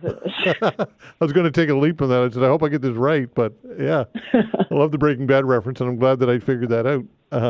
All right. Well, listen, I appreciate your time. I know that it's a tough story, and it's too bad. But again, I think it's great that you brought this public. I know it's not an easy step, I'm sure. Yeah, for sure. Everyone's telling me how brave I am, but this is what I was going to do, right? I'm not the kind of person to sit down and let this happen. So. Okay, Akira. Appreciate it. Thank you. Thank you. All right, take care. Akira Arruda, graphic designer and marketer. And that's an interesting story, and it's an unfortunate one as well. More African Nova Scotians now eligible for land title support. We'll chat with the minister when we come back.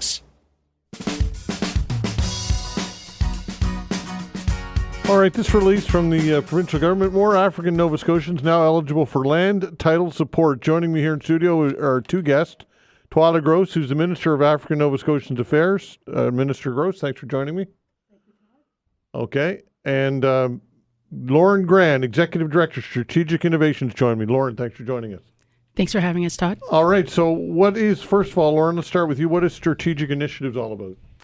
Strategic Initiatives is a branch of African Nova Scotian Affairs that deals with special interests with African Nova Scotians. We primarily deal with issues related to land and justice.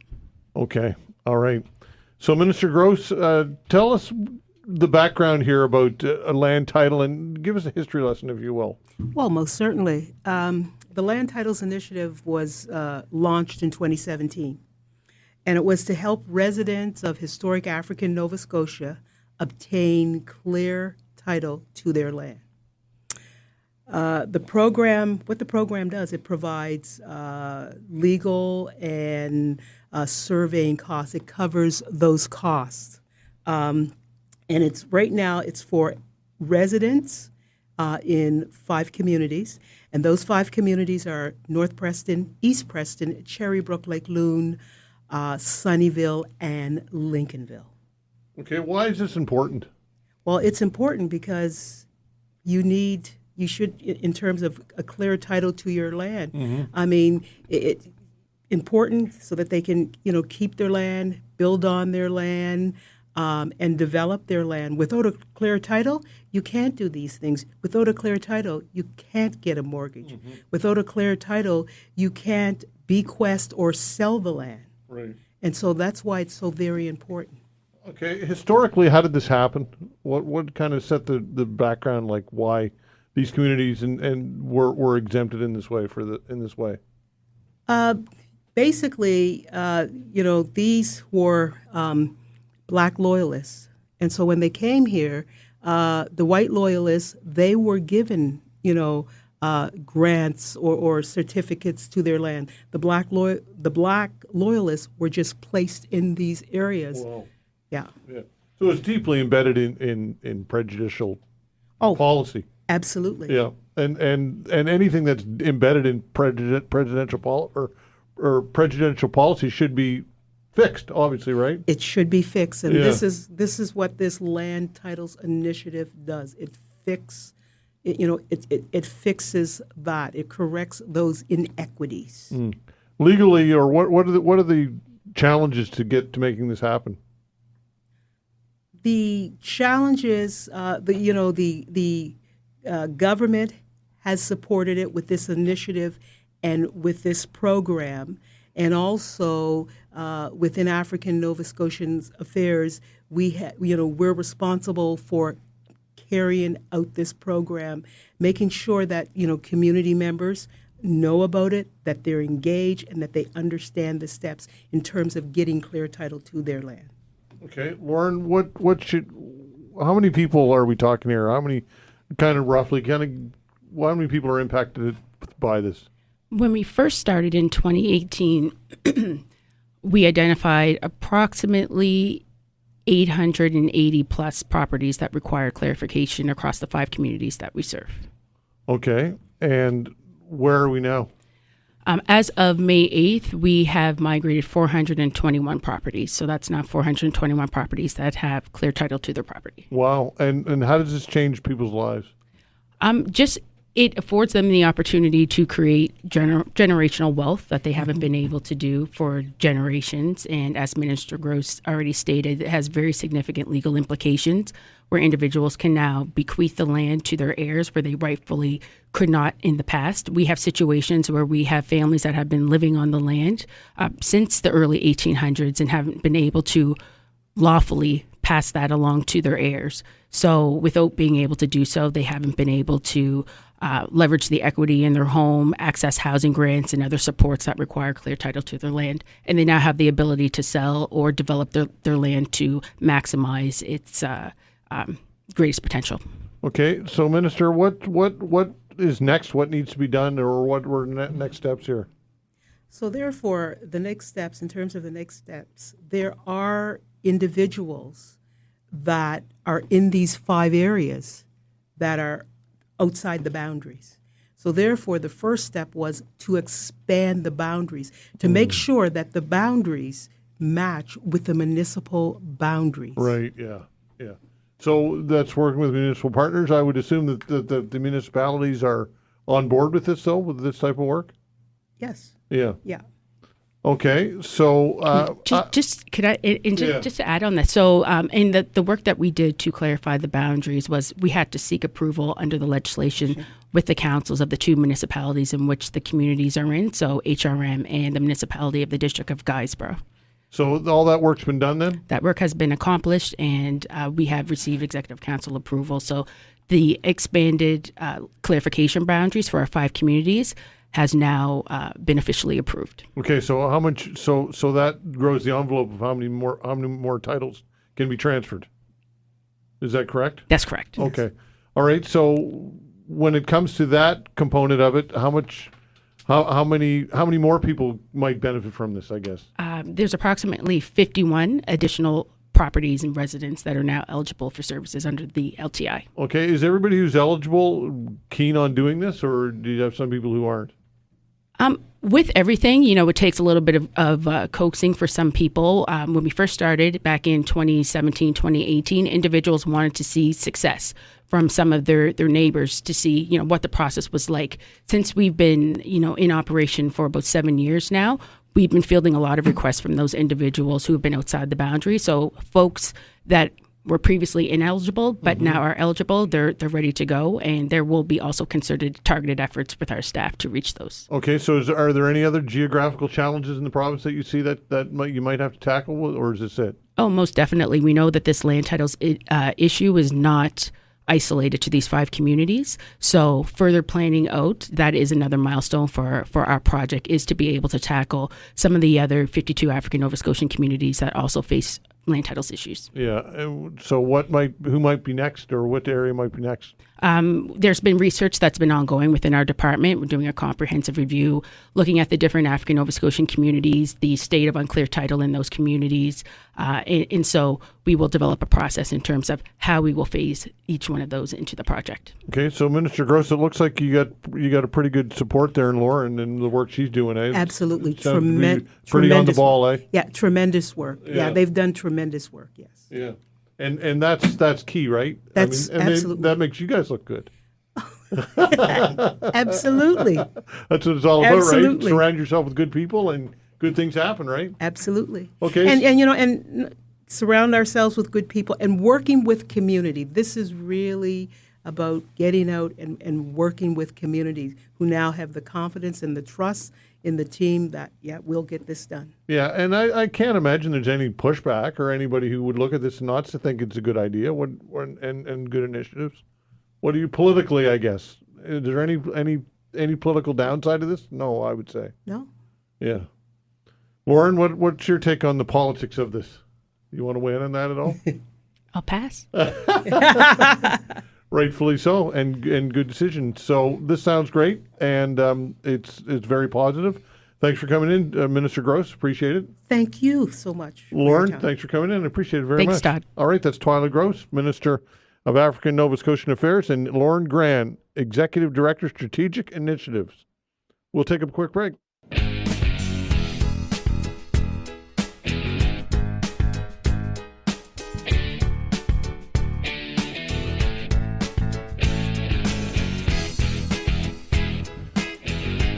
All right.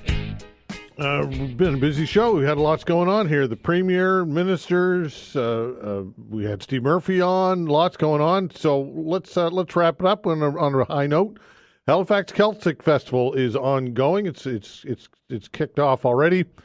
Goes till Sunday. Brian Doherty from the Celtic Society joins us, business owner, of course, here in Halifax. Brian, thanks for joining the show. Well, good afternoon, Todd, and your program is always interesting every day, I find. Well, I appreciate that very much. Some days better than others, but that's the way it is. I know, yeah. We have our moments. Exactly. So, we all have our moments. So tell us about the festival. Lots to talk about here.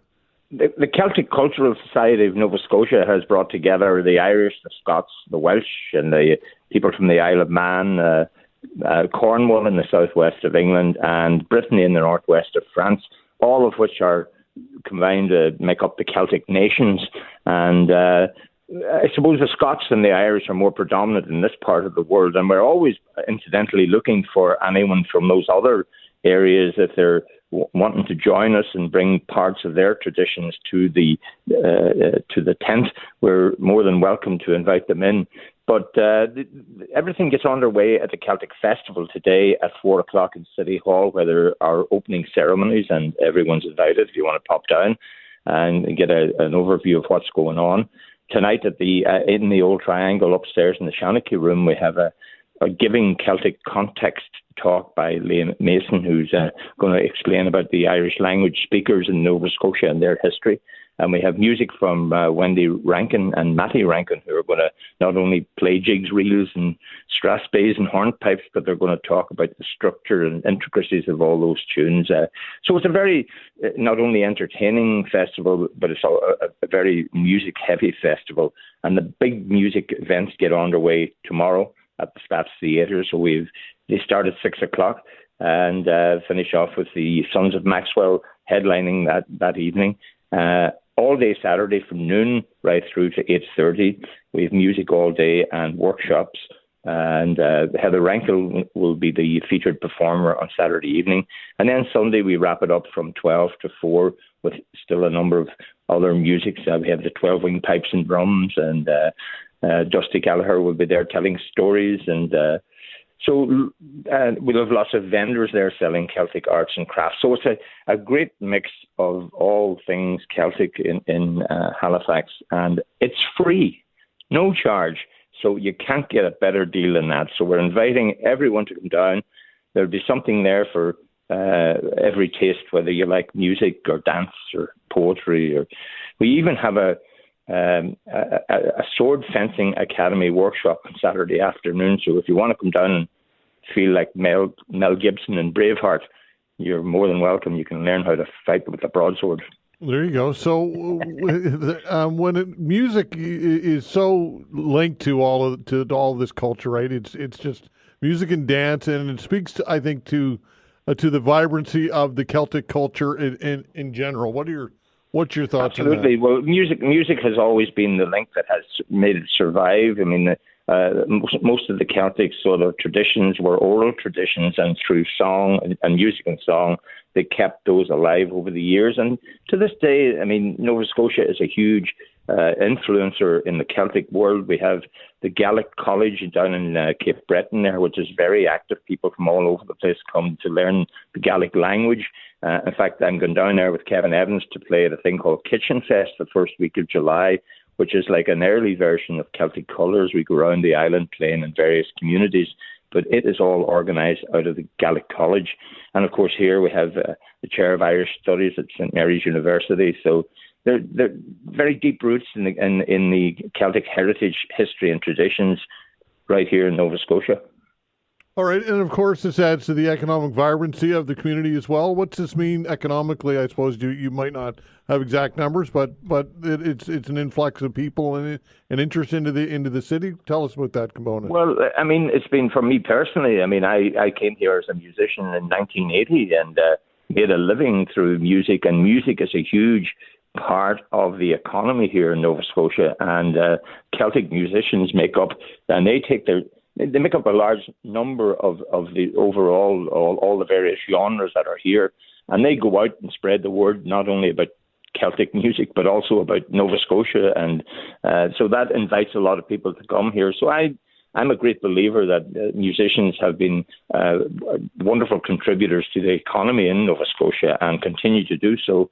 And now we're getting some things back. For example, this Celtic Festival, the reason we can make it free is that the heritage people, Canadian Heritage, support the event, as does the Irish government. They, through their immigrant support program, they encourage the help to festivals throughout the world that are promoting all things Irish, of course. But in this instance, we have a number of the Celtic sort of works and on display at the festival. So, a lot of people come together, and of course we have a lot of volunteers who help bring all this together, and we're delighted. This is year 12 of the event, and we continue to grow.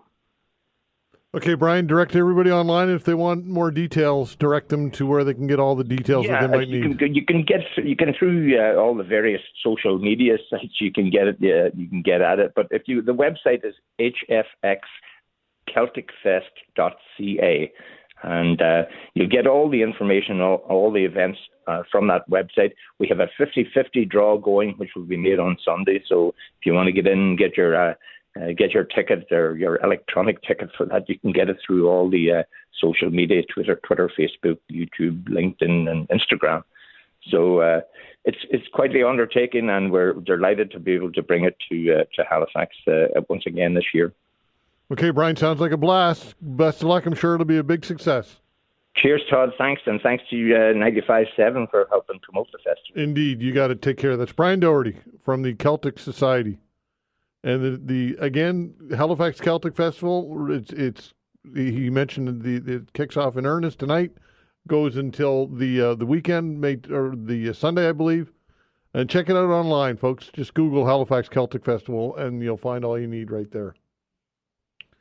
This story, most Canadians feel attached to their country, province, and municipality, but only about half of them trust their governments, according to a new poll, a Leger survey, which polled over 1,500 Canadians between May 16th and 18th, suggests that 82% of Canadians feel attached to their country. Because the poll was conducted online, it can't be assigned a margin of error.